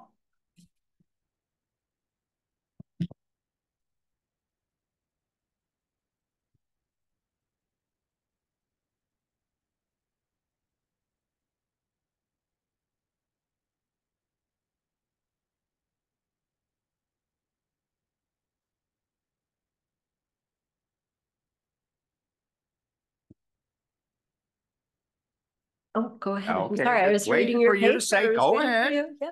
Waiting to hear to go ahead. You can just forge right ahead when you're in that chair. Okay, we've already gone through the consent agenda. Thank you. We have a final pay estimate to Knife River in the amount of $30,355, and that is for our curb warning signs and guideposts. That's federal funding from the HISP Act. So that is all federal dollars, just a pass through. We have 2 public hearings this afternoon, or we have a bid opening, not a public hearing. For our annual striping contract. And then we have a continuance of the Title 12 road standards. Hopefully that will take care of the Title 12 road standards, but we'll see when 1 o'clock comes. Are you going to bring us sorry, microphone, my bad. When you do that, please bring us a copy of the wordage change if you didn't already plan to do it. The wordage. The PUD wordage change of the reason why we. Oh, that's the franchise, sir. Oh, that's franchise. Sir. Yes. Sorry, no, We haven't quite finalized all that yet. Okay. So we'll have to reschedule that. No, this is just a Title 12. So you have the latest copy, or hopefully the last copy, which has our minor grammatical changes. Okay, on the construction side, we're crushing in Badger Gulch. We're also working on drilling and getting prepared for blasting at Matson. They blasted on Monday for the last time in Badger. Needed a little bit more material. Design side, the annual striping will be open today. We're finalizing Sundale to go out to bid, hopefully next week. We're moving forward with the rest of our federal projects, which is bridge replacement and Snowden Road scoping and things like that. On the maintenance side, east side, we're cleaning ditches, mowing in Alderdale, and doing some brushing. Ditches, when we say that, we have some slides in Rock Creek we're cleaning up. West side, we're brushing, patching holes, and cutting down some dead trees next to the road. On the facility side, jail roof, we have 2 punch list items left. They're nothing to do with structural, they're just cosmetic. And that will take care of the jail roof. Superior Court remodel, the small works contract was on your consent agenda. Other contracts to follow to get that project up and running for the Superior Court remodel.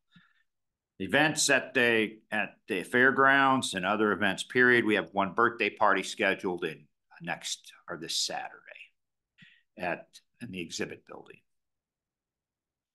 Fuel Island, we're working on the design. Auditors voting area, we're painting this week. Floor covering award will be next week. And our goal is to have that thing up and running very soon. HVAC contracts, the courthouse, we're putting that's out to bid right now for the replacement of the unit in the PA's office.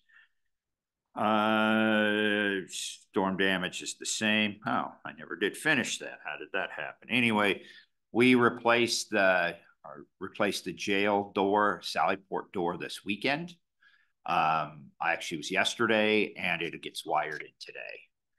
Our electrical contractor didn't work on the holidays, but overhead door did. So they came in yesterday and put in the door.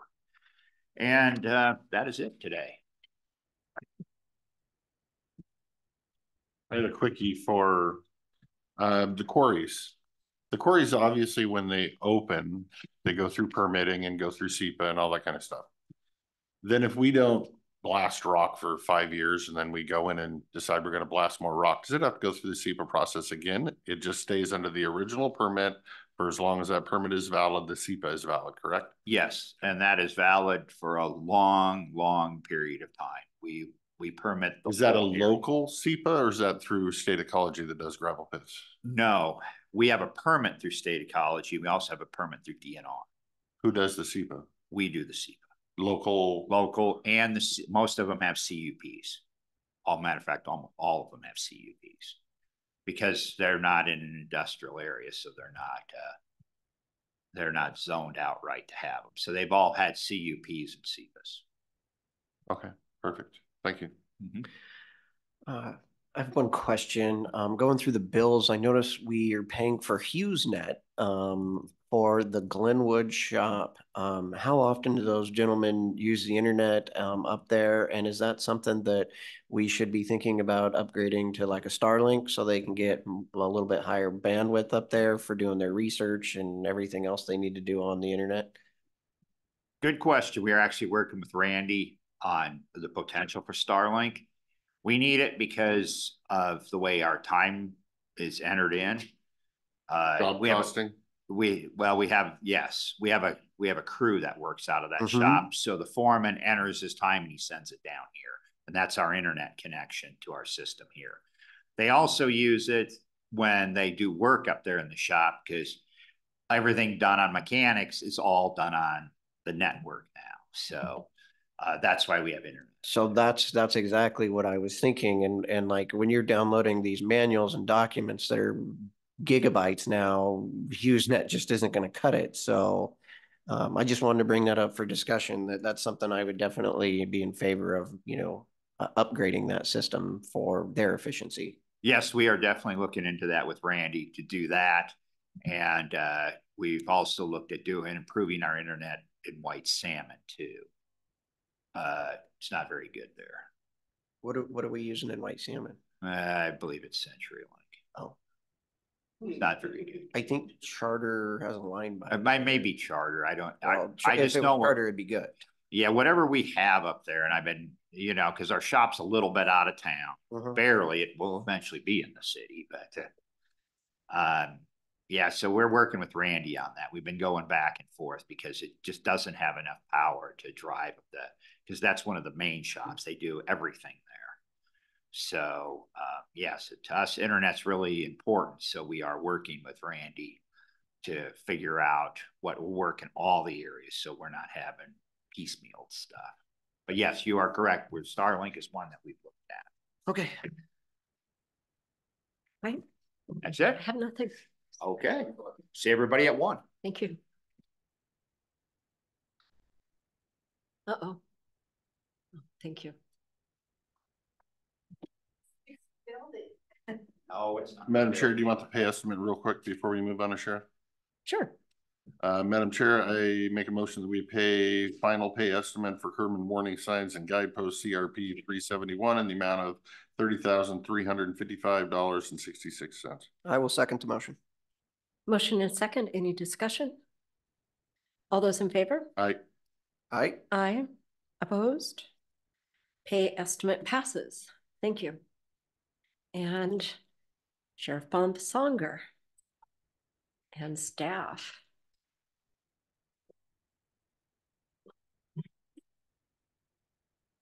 Thank you. Thank you, sir.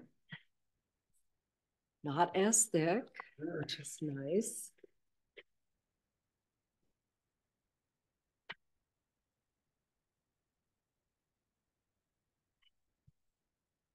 Thank you, Lauren.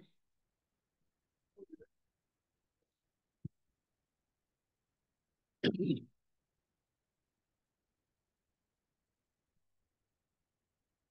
morning. Good morning. I better get my glasses out.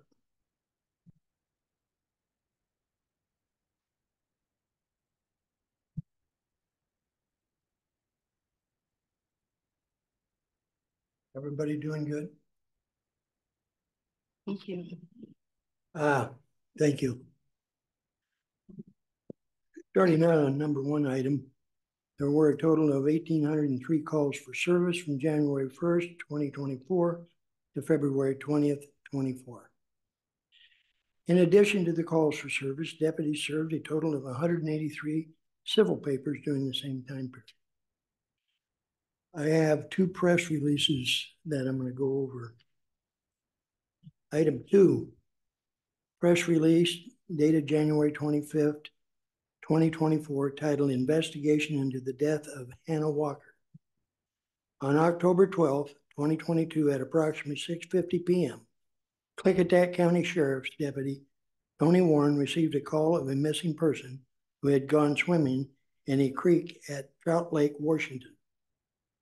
The missing person was identified to be Hannah R. Walker, a white female, age 31, from Portland, Oregon. Upon investigation, the missing person incident, Miss Walker's body was found in the Trout Lake Creek where she had gone swimming.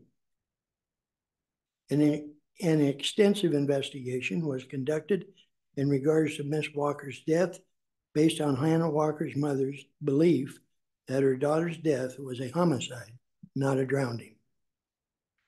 The death investigation started on October 12, 2022, and throughout 2023, with the assistance of several Klickitat County Sheriff detectives, the Klickitat County Prosecutor Coroner's Office, the Clark County Medical Examiner's Office, the Washington State Patrol Crime Laboratory, and the Washington State Attorney General's Office.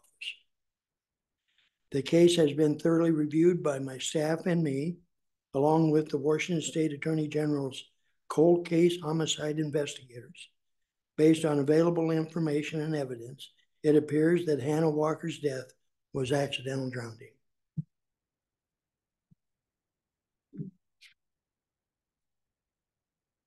Though foul play cannot be ruled out completely, there is no evidence or probable cause to believe that a crime was committed. Should new information become available that is reasonable and credible, the case could be reopened at some point in the future. Second press release, February 1st, 2024, titled Transit Level 3 Sex Offender Arrested, then released by the prosecuting attorney's office immediately from the jail custody without conditions. I would point out a level 3 sex offender is considered to be a person who will most likely, I state most likely, to recommit a sex offense. I would further point out that when a sex offender moves into Klickitat County from another state or from another county within our state, the sex offender is required by law to register as a sex offender with the Klickitat County Sheriff's Office within 72 hours. On January 31st, 2024, Klickitat County Sheriff's Office Deputy Tony Warren had developed probable cause that a transit level 3 sex offender by the name of Tanner Sinclair Carrico, age 47, white male, 5'11", 200 pounds, blue eyes and brown hair, had moved from the Dells, Oregon into Klickitat County and has been living in Klickitat County for over a year. And this is based on law enforcement contacts with Carrico in Klickitat County, but at the time did not realize he was a registered level 3 sex offender out of Oregon.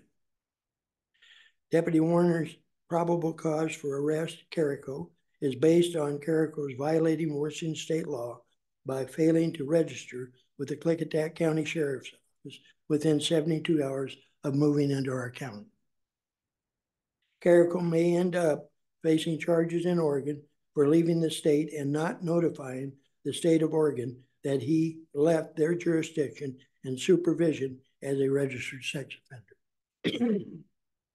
Tanner Sinclair Carrico has multiple previous sex offense convictions, many in Wasco County for sodomy, sex abuse 1, public indecency felony, and sex abuse 3 misdemeanor. Mr. Carrico is considered the worst of the worst and is a potential danger to the citizens of Klickitat County, in my opinion. The press release that I put out on February 1st generally reads the following. On January 31st, 2024, Klickitat County Sheriff's Office deputies made contact with Tanner Carrico, a transit sex offender from the Dells, Oregon. He was located on the 88 road outside of Trout Lake, where he was living in Klickitat County. Klickitat County Sheriff's Office Deputy Warren and Sergeant Joe Riggers arrested Carrico for failure to register as a sex offender with the Klickitat County Sheriff's Office. He was transported to the Klickitat County Jail and booked on that charge. For the last 2 months, Klickitat County Sheriff's Office has received numerous reports and complaints about Mr. Carrico near the communities of Trout Lake, Beezy Corners, and Benjamin, Washington. His erratic behavior caught the attention of the U.S. Forest Service law enforcement, where Carrico was reportedly camping for a short time and harassing various park goers in the Clifford Peninsula National Forest. On February 1st, 2024, the Klickitat County Jail received a memo from prosecutor's office to release Tanner Carrico immediately without conditions. The jail staff escorted Mr. Carrico to the sheriff's office, where I required him to register as a level 3 sex offender in order for us to keep an eye on Mr. Carrico within our county. Because Mr. Carrico is a transit level 3 sex offender who is living in his vehicle, a red Toyota minivan, he is required to report to the sheriff's office weekly and report where he has been staying in our county. Mr. Carrico is a level 3 sex offender. His information can be found on the Klickitat County Sheriff's website. Notifications and Mr. Carrico's photos will be forthcoming to the Trout Lake community. The Klickitat County Sheriff's Office will continue to investigate all of our current cases involving Mr. Carrico. We do not take Mr. Carrico's release from our jail custody lightly. All of our current cases, lately, he is a real danger to the community.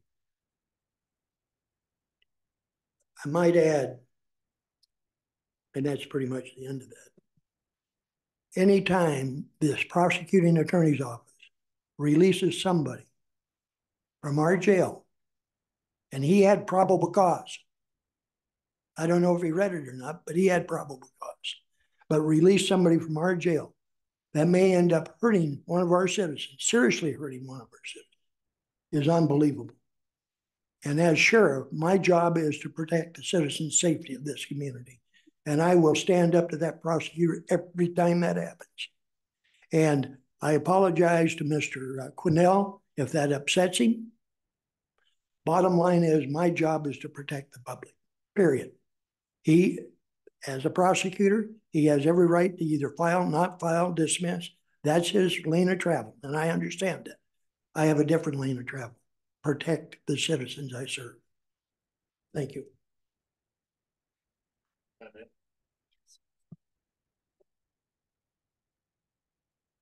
As myself being a victim of childhood sexual violence, thank you. You're welcome. Thank you. Welcome. I just have one question too about process. Does that release process also not involve the judges and the courts? Is that not reviewed by the court system? No. No, that is not a motion that has to go before the court. The prosecutor has that authority. But the prosecutor drafts a motion and it goes before a judge? Is that how that happens? Well, I don't know if this did or not. I don't think so. I think it no, he didn't file the charge with the courts. To be released, it does not take a judge's signature. Correct. He sends a memo over that says release from custody. Without conditions. Without conditions. Yeah. Jake, did you have? It's happened on numerous occasions with various cases. If I may. Yes. That is a lane that we don't have any part in, and I don't want to play in that sandbox. Most definitely not. I do have concerns though, and I read your update, Carmen. My concerns is I'm following Mr. Carrico and the community Facebook pages as well, and it seems like they're continuing to escalate towards the vigilante justice point. What do we have, and do we have anything that we can say publicly that we have planned that can hopefully simmer some of that potential for vigilante justice? Let me make it crystal clear. Anybody that takes vigilante justice will be held accountable. We will not tolerate that nonsense. Mr. Carrico, even though I believe he's an extremely dangerous individual, as long as he follows the rules, then he needs to be left alone. But I want people to keep an eye on him, because I'm here to tell you, based on my experience in child molestation and murder cases, Mr. Carrico was a dangerous individual. But we would not tolerate vigilantes.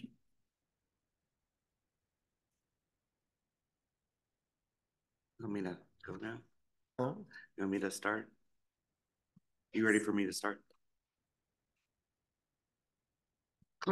Klickitat County has become a destination for many outdoor enthusiasts, and the cold and the snow doesn't stop those who enjoy snowmobiling, cross-country skiing, and hiking. And we are fortunate to have visitors coming and going, but we do need to be mindful of their safety. The communities of Trout Lake and Glenwood have been closely monitoring the whereabouts of Tanner Carrico, a level 3 sex offender who is homeless and is moving from one place to another, causing concern to many citizens. Community members are using Facebook to alert the snowmobile clubs, community groups, etc. of his whereabouts, and oftentimes contact me directly so that we are aware of his movements. And the deputies are continuing to drive through those areas, documenting his locations as well. At this time, Mr. Carrico has checked in as required to the sheriff's office. But this doesn't make him any less dangerous. And almost on a daily basis, I'm getting texts, and I understand the concerns of the citizens, but like Sheriff Songer said, we can't have vigilante citizens out there either. So we hope that they just continue to call and report to the sheriff's office as necessary. The deputies have responded to 513 calls from January 17th through today. The numbers are provided in an attached report where you will see we have had 5 burglaries, 22 domestic disturbances, 21 motor vehicle non-injury collisions, and 67 traffic violations, as well as 6 DUIs. We started really tracking the traffic violations this year in anticipation that having all of that documentation, we can get more funding from the Public Safety Commission for traffic emphasis throughout the county. Reserve Deputy Clinton is preparing the Osprey for the upcoming season. Reserve Deputy Search and Rescue member Tim Harding will be taking the Osprey to Tacoma in March for BoCC training. That's specifically for search and rescue volunteers. And then the Osprey will be going over to Clover Island in Tri-Cities for 3 weeks in April to be used for the BMLE training, and that's for the basic Marine law enforcement program. Reserve Deputy Clinton and Deputy Howard will be attending one of those weeks at Clover Island. I can't say enough about Reserve Deputy Clinton. He has been spending countless hours preparing the Osprey to go to these various trainings. There's a huge checklist. There's been some purchases for the boat to make sure that it's, you know, all up to speed when it goes out. We're hoping, I think we've got 4 more spots reserved for BMLE if we have the deputies available. Scheduling is the tricky part for that. Deputy Warren and Deputy Corning have been working with their firearms training. They've been doing night trainings down at the range, and then defensive tactics training is scheduled for the next 2 quarters, and we're taking advantage of any free training as well. On the defensive tactics, the city of Goldendale doesn't have a DT instructor, so they will also be joining the department in training, which works out well because we all respond together. So it's nice when we know how we all train together. It just makes for a better scene. On another note, the 2023 patrol trucks had arrived. 1 has been assigned out to Deputy Melton, and then 2 are still in the works of getting all of their decals and upgrades and radios and everything installed. Deputy Beasley is working on the quotes for the 2024 purchases. Tahoes are not available this year, so we will be purchasing 2 Durangos. They are the Pursuit models, and he's been working out those details. The third one The Durangos are Pursuit models. Are the Tahoes, do those come in Pursuit models, or are those just standard? They're a police package, but the Durango is, that's what they call the Durango for police, is a Pursuit model. Right, okay. Right, which pretty much just means the body style hasn't changed in a while. Right. I know, so the one we have for the jail has the V6. The ones that'll go for patrol will be upgraded to the V8s. The third vehicle that we're looking at, Deputy Wells's truck is a 2500 that he drives. It's adequate to pull the boat with. In order to save some dollars, we're going to probably just assign that to the boat and have it as an extra rig when we have one break down or whatever, because we currently don't have any of those. And then we'll replace his possibly with a Chevy half-ton truck. There was a lot that had some in stock. So we're hoping that would shorten our time frame of getting a vehicle replaced, because as you know, sometimes this has been a long nightmare of getting vehicles. If that truck is not available, then he'll be going to a Durango as well. So you'll see a change in our fleet. That's about all I have for now. Been busy, I can tell you that. If I may. Yes. Just to follow up on one last thing.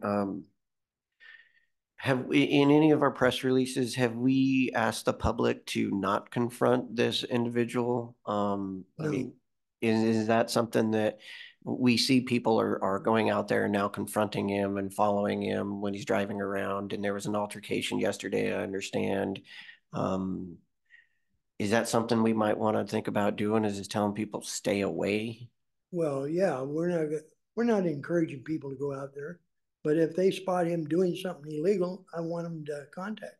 Well, absolutely contact us, but them contacting him is what, or getting involved with him in altercations is what I'm afraid of. Yeah, no, we can make that clear to him.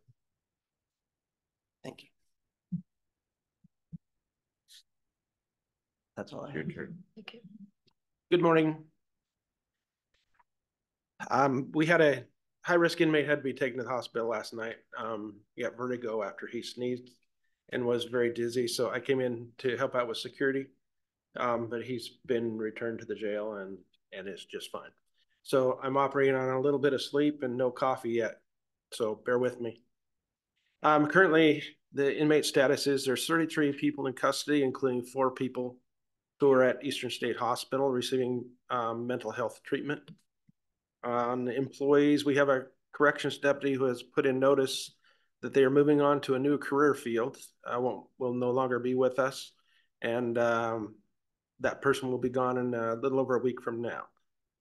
The new control board operator that I told you about last month has been in training at the jail since being hired on February 1st and has been doing a great job. Because he applied for both the control board operator and the corrections deputy position and tested for both, he will be moving on to the corrections deputy position that's open here in a week or so. And we'll be interviewing applicants very soon, possibly this week, for the soon to be vacant control board operator position. The RFP, the request for proposals that I submitted last month for the electronic medical records, is now out to the public, and hopefully we'll be getting some proposals coming in soon. Let's see, equipment. There's the new clothes washer is supposed to be installed in the jail this week, which will help out immensely. On mail, I give you a flyer, a 2-page flyer, and there's a couple contracts included in this packet. Because of the massive increase in narcotics and drug-soaked paper, that is, people will soak paper in drugs, write a letter, fold it up, put it in an envelope, send it to the jail. And the inmates, if they get it, they'll tear a piece of the paper off and chew it to get their high. So this is increased massively all across the country. If you Google drug-soaked mail in jails, you'll see all kinds of news reports. It's becoming very prevalent. And we had just recently an inmate that we intercepted a letter going out explaining to his friend how to soak paper with drugs to mail him drugs into our jail. So it's becoming a real problem.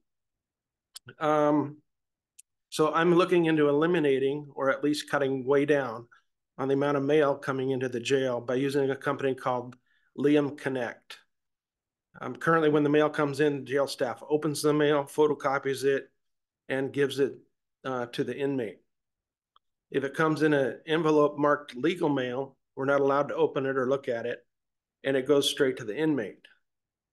And you can imagine, criminals are pretty good at figuring things out. So if they stamp it or mark it legal mail, it usually doesn't get looked at. So both are very easy ways to smuggle drugs into the jail. And with the increasing use of fentanyl and the danger of even a small amount of it, this is a huge concern for everybody's safety, the inmates and my staff. because the staff are the first ones to touch it. Liam Connect provides a way to eliminate the paper coming in through the mail. There's a video. They have a video demonstration, 2 of them actually, at liamconnect.com. People can check that out. And the best part of this is that they provide 2 kiosks, one for Liam Mail, one for Liam Legal. The Liam Legal is what the attorneys would use, encrypted and totally private. And the Liam Mail is what loved ones, friends would use to send mail to the inmate. The best part about it is all that equipment is free. The user pays, I believe it's 60 cents to send a letter to an inmate in the jail, which is cheaper than an envelope and a stamp. So protecting everyone is my main concern. And I think I included, yeah, I did hand out a couple of flyers on that too, so you can check that out. But I've included the contract. It's, like I said, it's free to the county, no charge whatsoever. They receive their money from the people who use it. If a family or loved one wants to even send a picture, if they have the app, they snap a picture at a baseball game and they want to send their loved one in the jail a picture, they just use the app and send it. It prints out in the jail on the equipment that's provided by Liam Mail. They provide the equipment, the touchpad, the printer, cart to move it around to the cells, the paper, and the ink.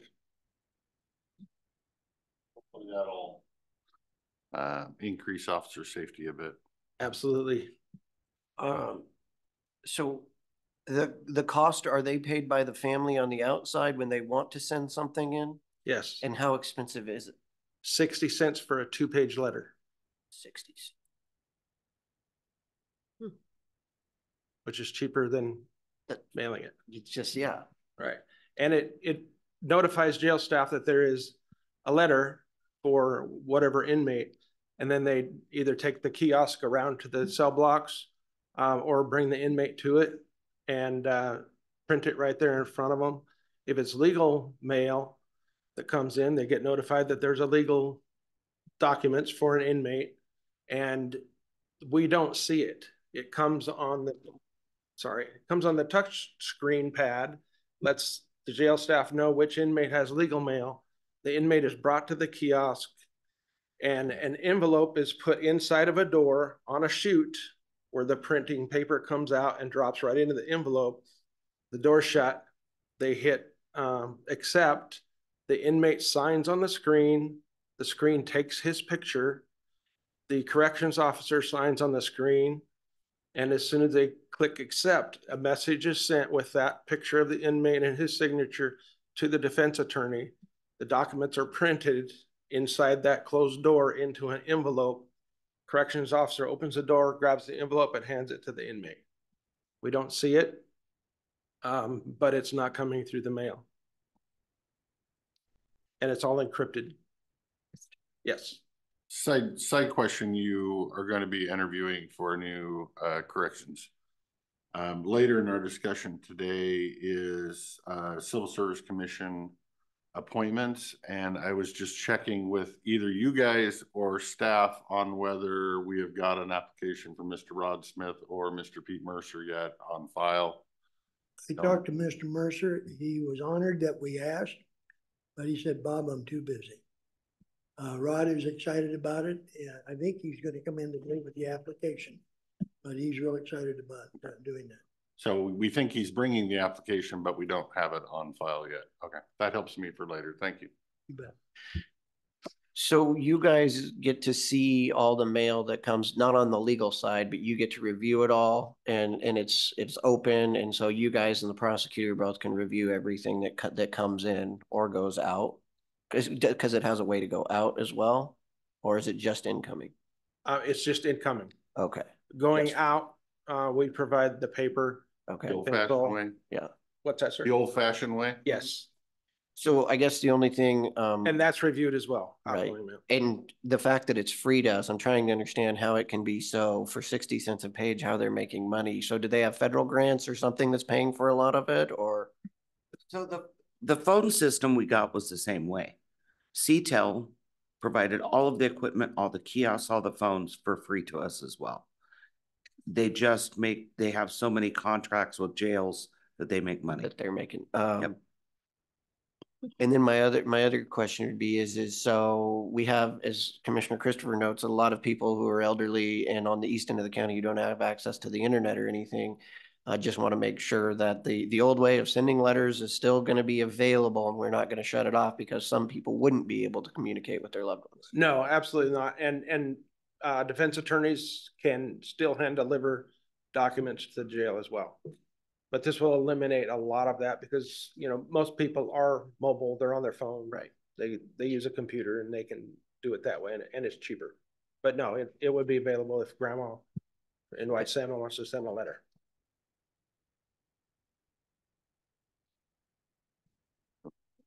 All right.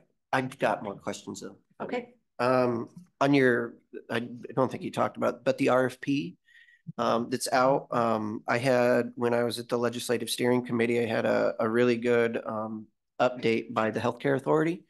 And the Healthcare Authority has $300 million that's going to be available in grants for technology, IT services, hiring of staff and training, adoption of certified EHR software, and the purchase of billing systems, development of protocols and procedures. I would love to set up a meeting with Director Quinn and you two, and of course, Bob, so that we can get you guys in touch with the Healthcare Authority, the people in the right places up there. I talked to them about potentially being a pilot program, because there's no reason for us to go out and buy an EHR software when the state's going to be coming up with their own certified ones that they want, that they will choose for you, or you have to be in compliance with.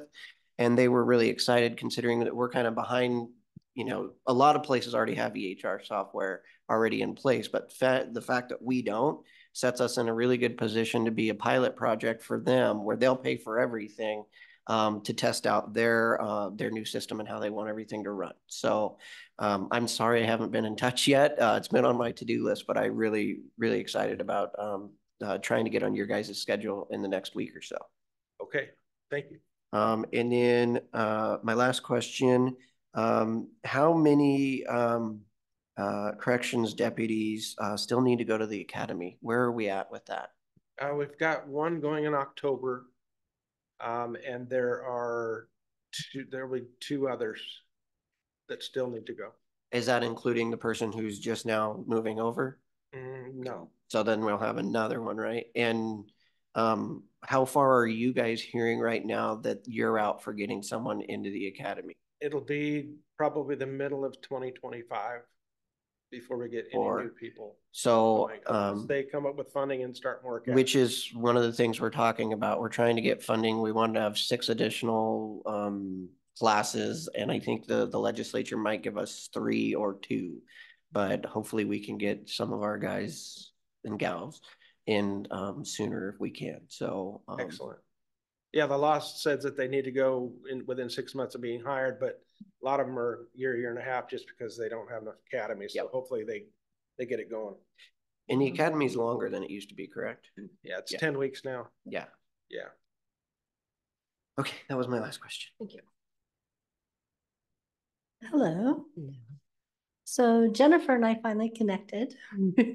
We spent hours on the phone Friday, and I've shared all my spreadsheets, and we've moved everything over into one spreadsheet in a Google Sheet so we can live share it. So it's got the revenue, the wages, everything all in one, as well as the expense budget. So we're moving into the right direction on that. And then I'm just going through and updating with the wages as we were talking of doing the corporals and the sergeants. We need to do the corporals for the patrol and the sergeants for the jail in order to keep us compliant with state law. So we're starting to calculate what those differences are going to be. So that's the #1 priority from the sheriff here. On some cost saving measures, because I'm trying to spend some time each month cost saving. WEX, which is our bank card for Chevron. They approached us and let us know that there's a state fleet card through the state contract for fuel, which means instead of paying consumer prices, we get the state rate. I haven't seen what the rate is, but it is discounted as opposed to consumer. So we're shifting over to that. So we will be having a fuel savings for that. But also on top of that, the card will also pay for Les Schwab, Valvoline, Ford, and then we'll keep an eye on whoever else comes on board within their fleet program. So we'll also be seeing savings at the state contract for those as well. So we are pursuing state rates for as much as we can. And then, as Carmen mentioned, the trucks have finally arrived for the 2023 allocations, and we do have a few additional expenses that are coming that I just paid, but I'd like to request, and formally I will request next week that we can roll those expenses into the 2024 VRNR like we did last year. I just wanted to give you guys a heads up rather than take it out of our regular expenses. Is that okay? I mean, does that make sense to you guys? I see a crumpled eyebrow over there. And I'm looking up. Into the light. Because the money went back into VRNR. So what you're saying is it was budgeted in 2023, just wasn't used in 2023 because you didn't have a vehicle to use it on. Yep. So you're trying to, so it went right back into VRNR last year. And there's just, I'm making sure my head is following the money trail. That's okay. I haven't had coffee yet either. So, you know, or at least enough. So anyway, does that make sense? We didn't move the money out of any funds though, right? This is just strictly. But it's allocated, Jen, does that? Yeah, so the way Lee had always done it was, this is set for 2023. And if you didn't use it all, it went back into the fund. And then whatever you didn't use just goes back into our VRNR fund. You can only use it for the 3 or 4 vehicles. And then you have to request to be using it for previous year's vehicles when it occurred at the very 9th hour of December 27th or 28th. So. Right. So in essence, you'd be in, but the money didn't come out of VRNR into a budget. We didn't move any dollars. No, it's stayed there. It's yeah. So money didn't get moved. Money didn't get moved. It was only a budgeted item that didn't get. It was a budgeted item in VRNR, not in your budget though, right? It's in VRNR that didn't get used. We've had expenses to gear for $17,000 that we've paid for out of this year's 2024 expenses because they needed to be paid. But I'd like to have it moved and reallocated over to VRNR. Because we need, you know, that way.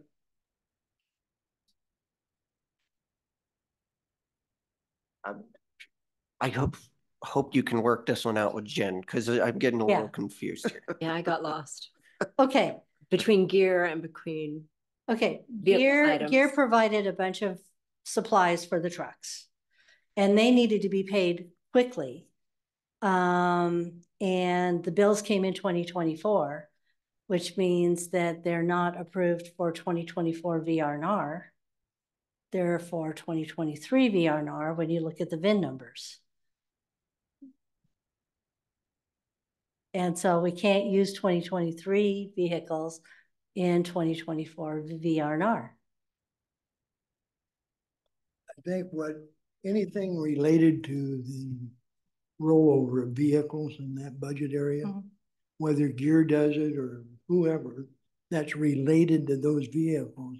I think what Karen is getting at, she'd like to see that all under the rotation for the vehicles, because then you got accountability, actual line item accountability. what that vehicle costs, but associated with it. Because if we pay for some repairs, it's gonna, not repairs, sorry, add-ons that they put on the vehicle because their state law requires it, stickers and so forth, lights and so forth. But that doesn't come out of the repair and maintenance. Repair and maintenance.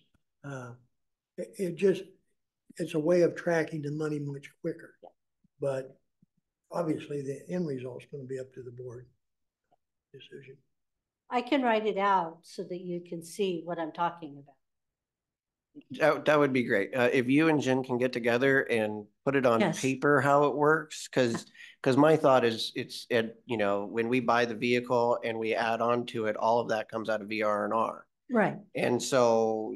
But at the end of the year, I'm not allowed to use last year's VR&R for last year's truck. So what you'll likely need is an amendment to your VR&R budget, not your budget, just to include the cost for that. Last year's. But at the beginning, you'd need that at the end of the year, because you should still be using the money out of VR&R currently for 2024, because you have a pot. Oh, right. Yeah. But this is 2023 vehicles. Right. So that'll just need a budget amendment, but it shouldn't need anything else. It shouldn't be hitting your budget in any other way. Yeah, but I had to pay the bill. Right. Because Gear needed to pay their bill. So I'll write the word down so that I get it right next time. Yeah. Just add it to the things you're working with Jen on. Sorry, Jen.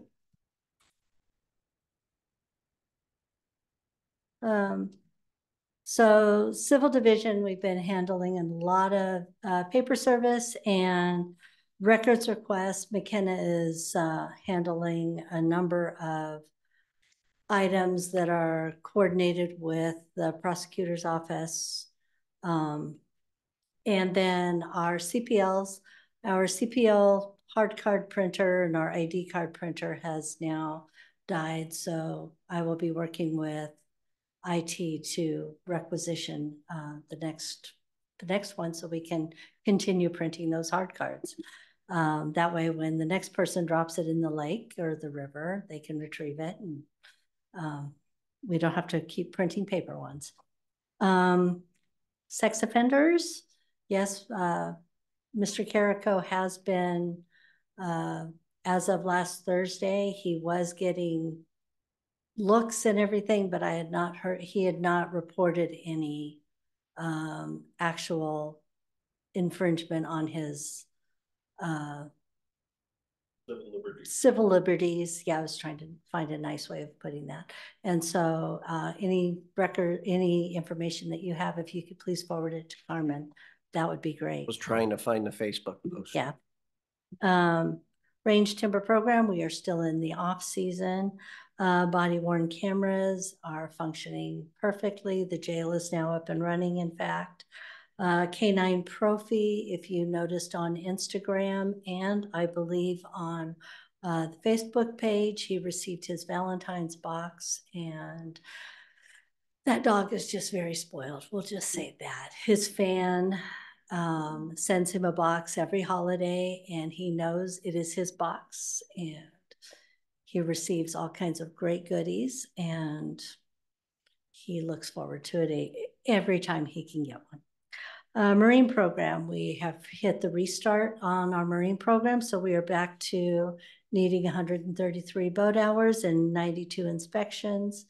And Randy and team are working on their plan for acquiring those hours. And the new contract, the new MOU for the Osprey will be coming. It's going to be 2 years. So they are very happy with what we've done with the boat, and they are happy with just our care of the boat, since prior to us, it sat in salt water for so long. So, and then just want to also say thank you to our posse and our scouts for everything. We will be focusing a little bit on some fundraising for our K9 program, and we're going to utilize our posse and scout program, since they are very good fundraisers, to raise some money for Profi and Profi's predecessor over the next few years. Since Profi is not retiring, but we need to look into the future, and we're going to let the posse focus on that. So that is what I have. Any questions? Mr. Christopher, any questions? I don't have any questions other than saying thank you for looking ahead on the dog. Because without doing so, I worry that we could potentially lose a dog, and that would be bad. Mr. Anderson? Yes, when I was up in Olympia last week, I sat down with Representative Mossbrucker, and the question came up: animal shelter. Where are we at, and where are we going? I had to resend the leads document from Public Works over, and the documents that we sent over, it stated, if you don't have a hard budget yet, skip this section. Now they want a hard budget. And now that we have the hard numbers from Rick Miller and as to what it's going to cost, we can now next month present it to you guys, and we know basically where we are. They're closer to contracting now. And Susan from Department of Commerce is working on the documents. That's where it was held up for a little bit, wasn't it? Right. So we've got a design, preferred alternative, everything's done. We haven't taken, do we need to do a SEPA? I wouldn't think so for the construction, because it's on it's on county ground. But we've got hard numbers. Is it above the cost of the grant?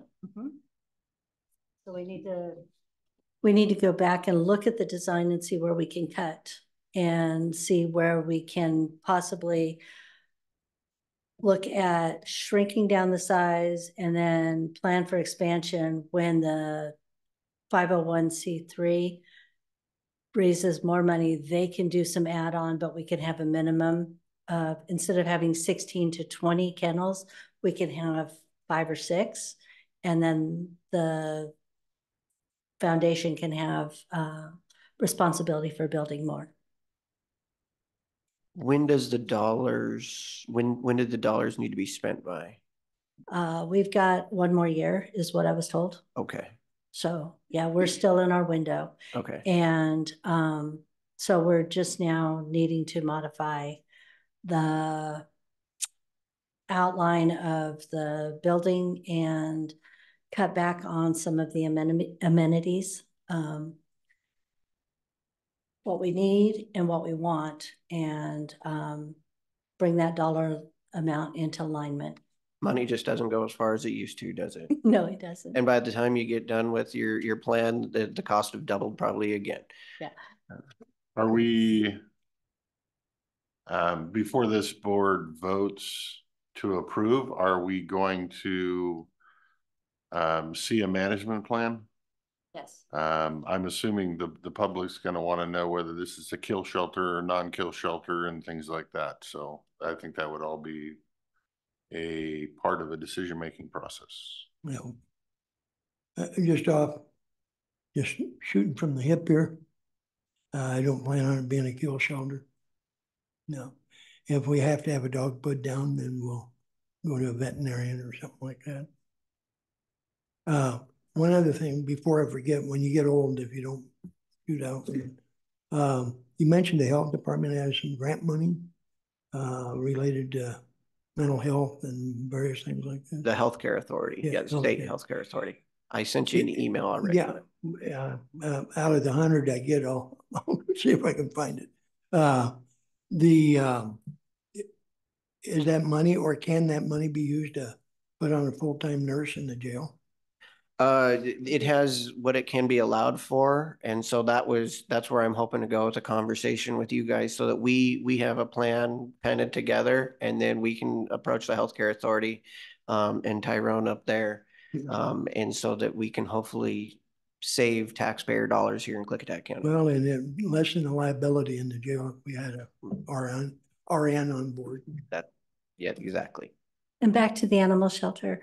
Any animal that will need to be put down need to be put down due to dangerous dog status, not just a puppy coming in, but it's a dangerous dog that has attacked and possibly killed another animal or attacked a human. So, or has rabies. Or right. something, I would so. just, for me, I would like to see that written as a policy statement. Yeah.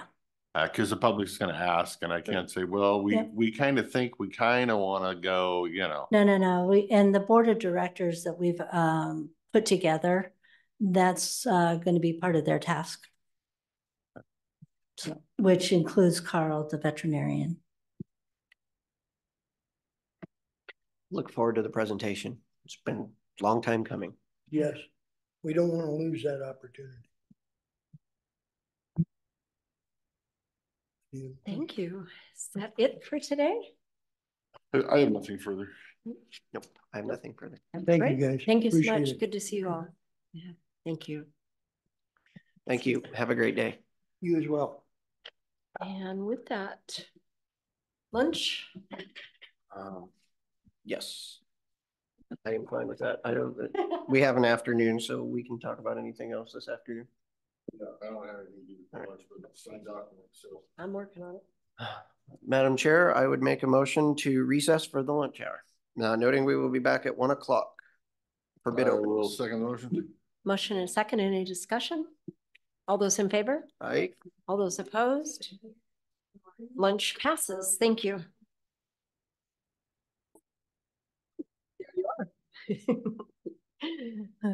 Good afternoon. Welcome you back to the Klickitat County Commissioners' regular business meeting for February 20th for our afternoon session. So we are going to begin with a bid opening for the annual striping program.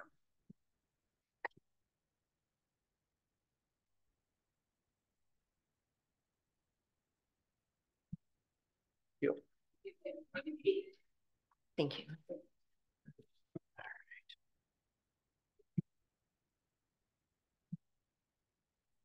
Madam Chair, we have a bid for the annual striping program with an engineer's estimate of $400,000. We received 3 bids. Number 1 is Hicks Striping and Curbing LLC out of Brooks, Oregon.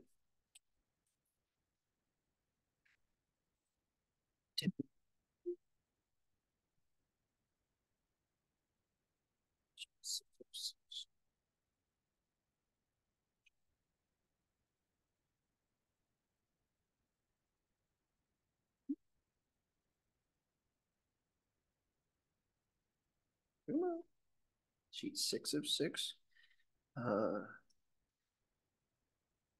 The addendum number 1 has been acknowledged. The bid bond is present.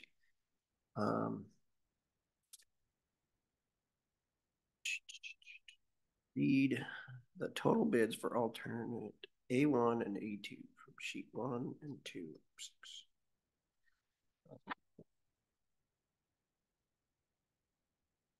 Total alternate for bid 1, A1, is $614,612.10. Total for alternate A2 bid is $484,086.10.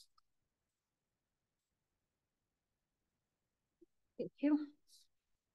Next, we have Stripe Bright Incorporated out of Kennewick, Washington.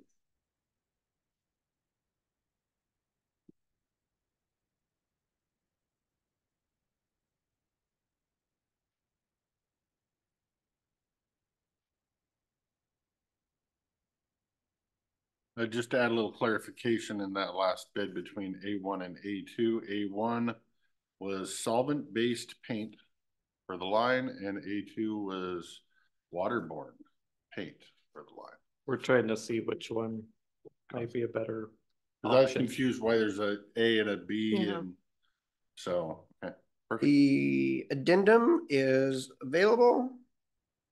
The bid bond is present. Alternate A1 for stripe right is $411,765.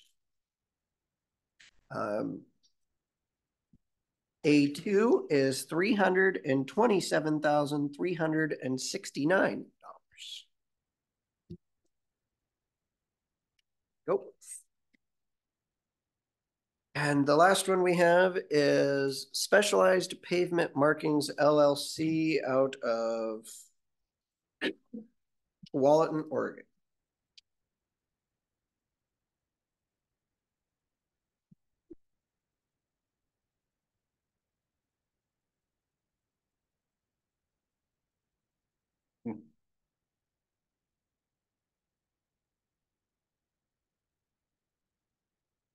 Addendum number 1 is acknowledged.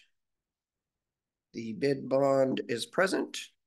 Alternate A1 is $521,746. Alternate A2 is $441,798.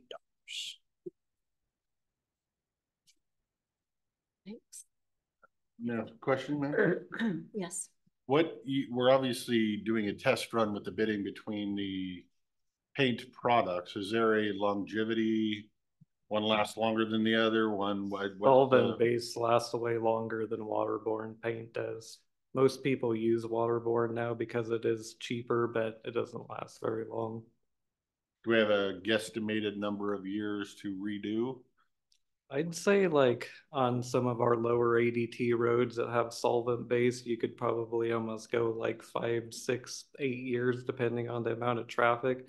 Where if you put like waterborne on that, it might be like 3 to 5 years on a high traffic road. If you put waterborne on it, it's, you know, maybe a year or 2. Well, okay. Dang. Yeah. Madam Chair, having reviewed the 3 bids, I would make a motion to remand this back to the Public Works Department for review and recommendation. I'll second the motion. Motion and a second. Any discussion?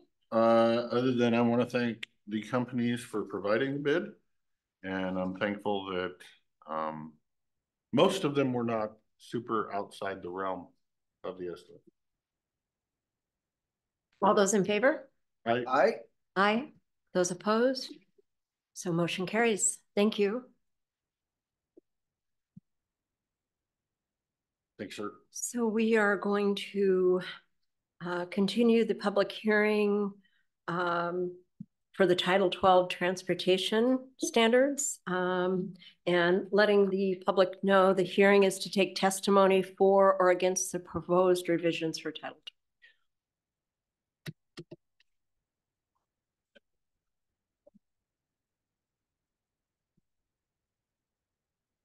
12. And did we receive any written comments? Mm-hmm.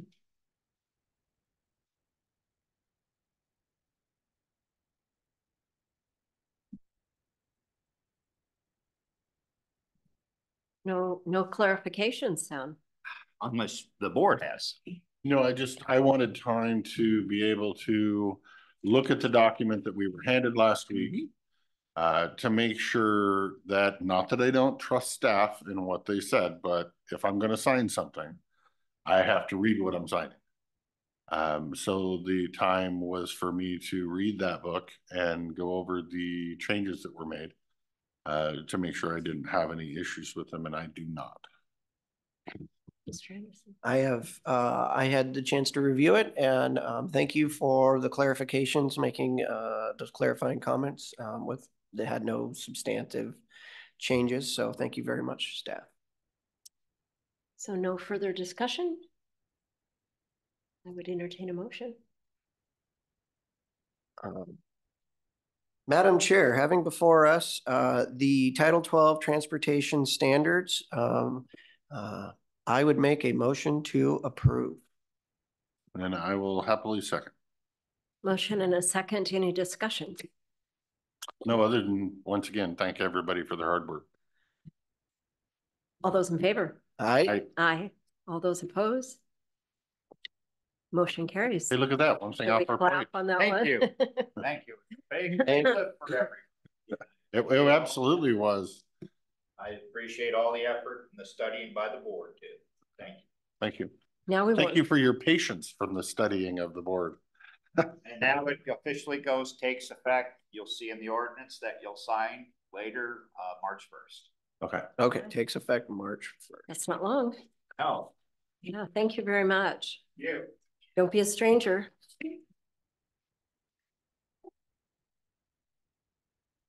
Okay, so moving forward, we've had a change in the health department update. And so we're going to move to any new business or unfinished business. New business. I hope everybody received the legislative update. I asked it to be sent out last Friday.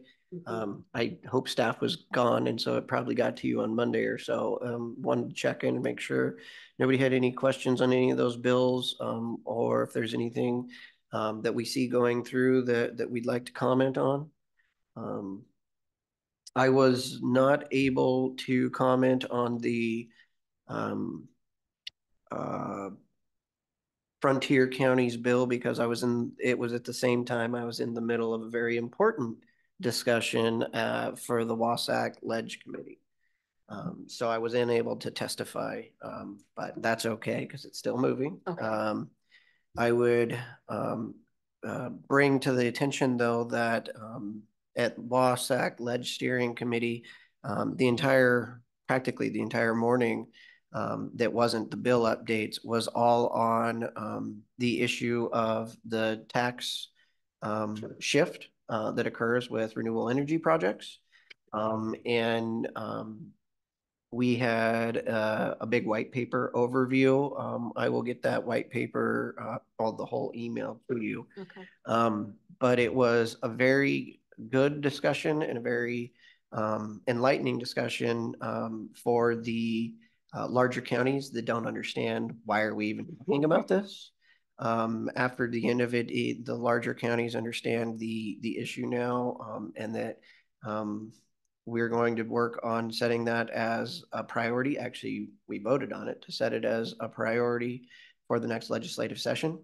And so we are creating a subcommittee to work on it, of which I'll be serving on. Good. They've done an analysis and options. I brought to the attention of them the income method of taxation, and we need to review that and add that as an option to possibly make some changes. But it was a really good discussion. I had a discussion with Paul Jewell afterwards on it as well, and it's one thing when they put in the solar projects, they also don't pay the sales tax, which is also hitting the locals. So maybe making some changes to that legislation as well while we're working on this. So we're going to try to take that holistic approach on it. But that's so hopefully through multiple bills, different, not tie the solar panel or the sales onto this. No. Because they're going to balk at both of them. I'd like to make them balk separately. So that's Paul and I had a long conversation. It's we're going to get together, come up with the county strategy, and then keep enlarging the tent, because very well that the energy companies are probably going to be spending money going a different direction. And so trying to get them on board in any way. So one of the things that I committed to doing is trying to get an analysis of what Van did when we originally started dealing with it, because Van had set it so that it was on a flat basis, and that's and so we didn't have a tax shift because it was kind of an income method agreement, I guess is the best way to put it. And so they paid less starting, but the county got the same amount overall, but it didn't shift it originally under Van. And then the problem is when it reverted back, it fell back on the depreciation method, And since anybody that's done taxes and depreciated their cars or anything else, you get, 28% the first year. I mean, it's a big numbers to start with, and then it tapers on depreciation. Because Van did it across the line, I am under the understanding from past assessors that we didn't collect all the money we could have at the beginning. So then when it shifted back, they fell back on the depreciation part of it and never had to pay the big chunks. So we ended up losing money under that strategy because it reverted back. That was, if it didn't revert back, you'd be okay. So when Van did it, it was this, which didn't include the tax shift, right?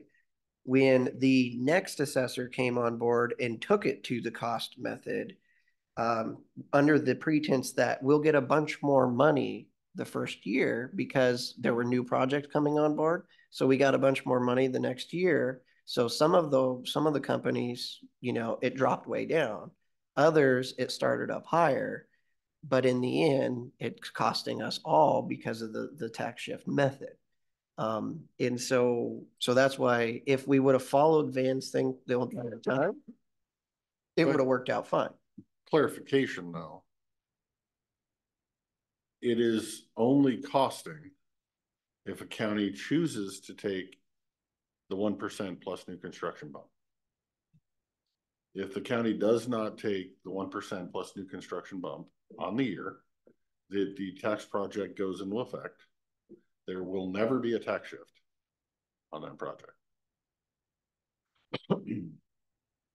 Just throwing all the information out there. On that would be on the counties. The income that the county gets, but you also have to think there's all the junior taxing districts too. Correct. To have zero shift, the junior taxing districts would also not have to claim their 1% plus new construction. Under Vans, that's what I'm saying though. Under Vans, it made it level across. I am hopeful that the legislature can come up with something that's nice and level, that doesn't come into what the last time we went through this turned into being, that the green energy companies only end up paying 50% of, what they would have had to pay. Right. I mean, we've been talking about this for multiple years. We've pushed it forward. The green energy companies pushed theirs forward, and we found out we didn't have they polluted it quite nicely. Yes, we didn't have the political goodwill to see it in our best interest, or even in the county's interest at all, I would say. So I would think that the different ideas are being talked about is potentially an excise tax, potentially tying it to the megawatt nameplate. There's a bunch of different ideas that we're going to. But I guess I still worry that right now they have to pay X number of dollars. If the legislature passes something that's like the last bill that got polluted, it would be a state law that they don't even have to pay X number of dollars. They get to pay a lesser amount. Yes, it's not us giving them the tax break, but I have concerns that that's where it's going. So, and then there's also the law that passed last year. We went over that one. That is the state's portion that in 2025, if the companies, which we need to have staff do some research to find out and ask which companies are going to be opting into that, where they pay, the per megawatt rather than the state portion of the taxes. The county gets 45% of that. The tribes get 15%. All the schools in the county get the difference. We really need to find out if there's any companies that are interested in doing that. I would guess it would be the ones that are the newest facilities, because the older facilities are already depreciated out. Why would they even want to do that? But we need to get an idea of that for our budget next year. But I guess I'd say you have, Cypress, let's talk Cypress. Do you think Cypress through conversation is going to let you know which tax method they're choosing before they even build? And I wasn't talking about Cypress. I was talking about the projects that are already out there that Currently are built. currently built. You think some of the currently built ones are going to change their taxation methods? If it's in their best interest, absolutely. So the other big discussion we had on legislation was the community benefits agreements, and whether or not that, trying to include those in there as a requirement, that the projects would enter into community benefits agreements with either the schools or the local governments, and in setting, what sideboards need to be set on those. Well, I would hope that's still going forward, because I've been pushing for that for 3 years as a viable option, and what do you know? It's proven to work. So, I'm not saying that hopefully we don't give projects up you can already, a county or a city or anybody can go and ask for a community benefits agreement right now. What we're trying to do is put it in legislation and make it clear that one is required. Right. That's a good thing. Okay. Again, anything that has to do with state legislature, I'm cautiously optimistic. But so far, I mean, if this last, biennium, everything that the WASAC put forward was successful, right? In that first go around. And we're doing this soon enough so that we can have it built up, so that we can have a pre-filed bill and everything ready to go for the next legislative session, rather than trying to cram it in November and December. And then there was a lot of discussion about the WASAC ledge, so that the counties, which we really haven't done, setting our timeline so that we can come up with our priorities, legislative priorities, some of which affect just the county, some of them affect county residents, whatever, that the county may push forward, that we'd push forward through like Zach. But doing that early enough so that then the stuff that we want to push forward that falls under WASAC's umbrella, that's something that we can bring forward to WASAC. And so that means we would start having discussions about the next legislative session and what we want to see out of it as a board, in April, May, and start talking our way through that, which I think would be really good, because we haven't, for the most part, ever done that I've known in the past. We pay Zach, but we're not taking things to him being like, hey, this is what we need to work on. We need you to start working on language, finding the right sponsors. So. No, that would be good. The other update, good, bad update, I guess. The Senate capital budget came out. The Senate capital budget did not include any dollars for the white salmon pool. It also did not include any dollars for the senior facility in white salmon. The pool, I think it asked for $1 million. The senior facility had asked for like $3 million, and they both came up dry. The only thing that I found in the Senate capital budget with regards to Klickitat County was the Goldendale Airport for the city to purchase land around the airport. And I didn't even know that one was getting asked. Yeah. So I will see what the House budget comes out, but again, our legislators are not in the majority. So, but I did have a good conversation with Senator King. He really thought that the dollars for the assisted living facility was going to be included. I really did too. And it didn't sadly make it through.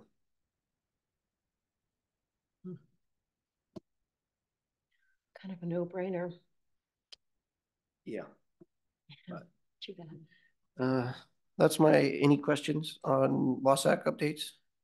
No, other than I didn't get time to look through the WASAC handout because we didn't get it until this morning. So you're not going up there this week, right? No. Yeah. Okay. I'll look through it this afternoon more. Anything new for you, Mr. Christopher? Unfinished business, we can move to that if you're nothing new. Had Southwest Washington Workforce Development, but it was just budget related. For the most part, status quo, contract signing. Nothing new and exciting to share. Okay. They did have a lot of census data in their report for the different counties that they serve, but I can present you with their annual report that has all that if you so wish, or not if you don't wish. Like I said, it's all kind of the same information that's already out there. Thank you. Ready to move on to unfinished business, Civil Service Commission. Any? Don't know if Mr. Rod Smith has dropped off his application, as Mr. Bob said. There is an application going to be filed by someone that has a little more background in civil service type stuff. So it would again be my recommendation for wait for that application to come, or to do what it wants. Would we like to give him some time and go ahead and move through? I don't think we have miscellaneous reports or comments. Probably. Do you want to move into the board pending executive session and come back and see if Mr. We have an executive session today? It's a closed session.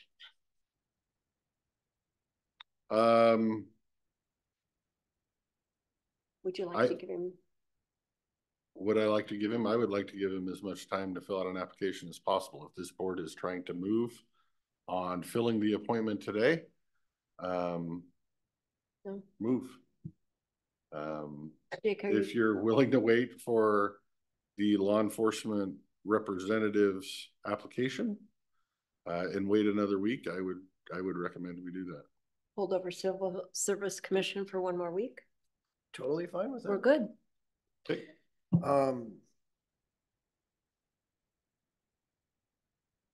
One thing that's been brought up multiple times, and so miscellaneous stuff, is SEPA and when and we can and cannot take public comment and the SEPA. And so I'm hoping to ask my seatmates that you take some time and review RCW 3670, 3670B, as well as WAC 19711, so that we can have a discussion about things that actually can change based on the WACs versus RCWs, and in how our ordinances are written. So I just wanted to put that out there. I spent a good portion of this weekend reading all of that and taking some notes, but if we would like to have that conversation, I know it's been brought up multiple times, so. I have also read all the RCWs this weekend, and I watched all the videos that were provided to us, all the training videos. There's like 5 of them.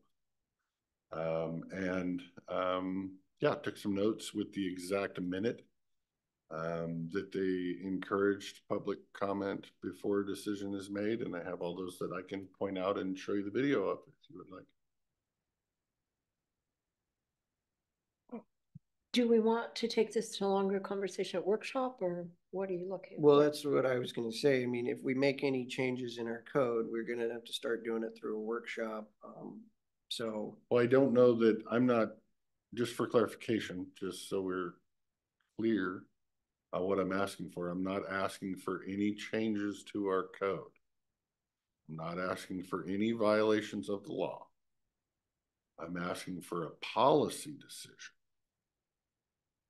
that SEPAs go to public comment before a decision is made.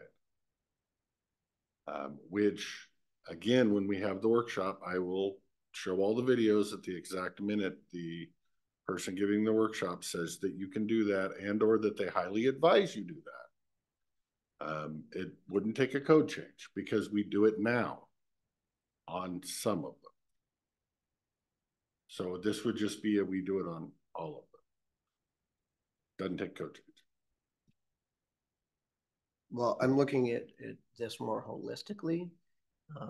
that I think that our own internal ordinances can be updated. There is a lot of, I guess a lot of wiggle room is the best way to put it, because as we are partially planning county, much of SEPA directs back to the GMA, which we're not a part of. So a lot of that SEPA that the SEPA training, and I don't know which video you're talking about, primarily touches on GMA counties usually. And there are significant differences between planning and non-planning. So if you have those references and notes, if you could get those to the staff so that they can share them out to us so that we can review that as well ahead of time, that would go a long ways. And I'm thinking more holistically because I think it'd be valuable to talk about the administrative appeals process versus the judicial, also versus which we've had over the last few years, issues of when the appeals are going to be heard, if they're going to be heard with the underlying decision, or if they're going to be heard by themselves. And I think we can clean up our own internal processes. And I'd rather than just doing it one thing at a time, I think it'd be good to hit them all. And it might be a very fun exercise for our new director when he comes on board. Mm-hmm. Yeah, if you can share some of the things you have, that'd be great. I'd like to see them. I will present them on Thursday. Okay. More than likely via screen share, so all the public can hear word for word what they said. That way there's no interpretation questions.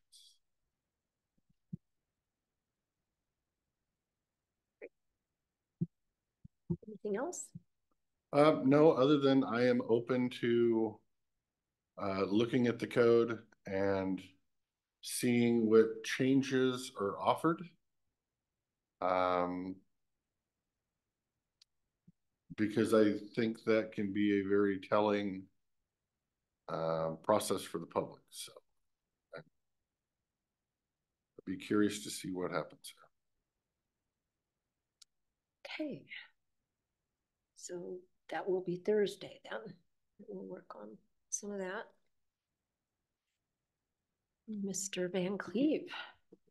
Good afternoon, Commissioners. I'm requesting a closed session to discuss collective bargaining. I'd like to start with 10 minutes.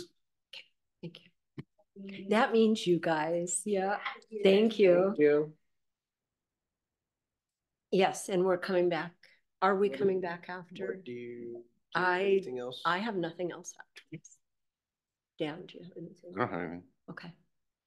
So we'll be going into closed session for 10 minutes and we'll be, do you making a motion to adjourn? When we come back, we can just let the public know that when we come back, we will not be adding anything else to the agenda or doing any other business. We will just come back from the closed session to adjourn. Thank you.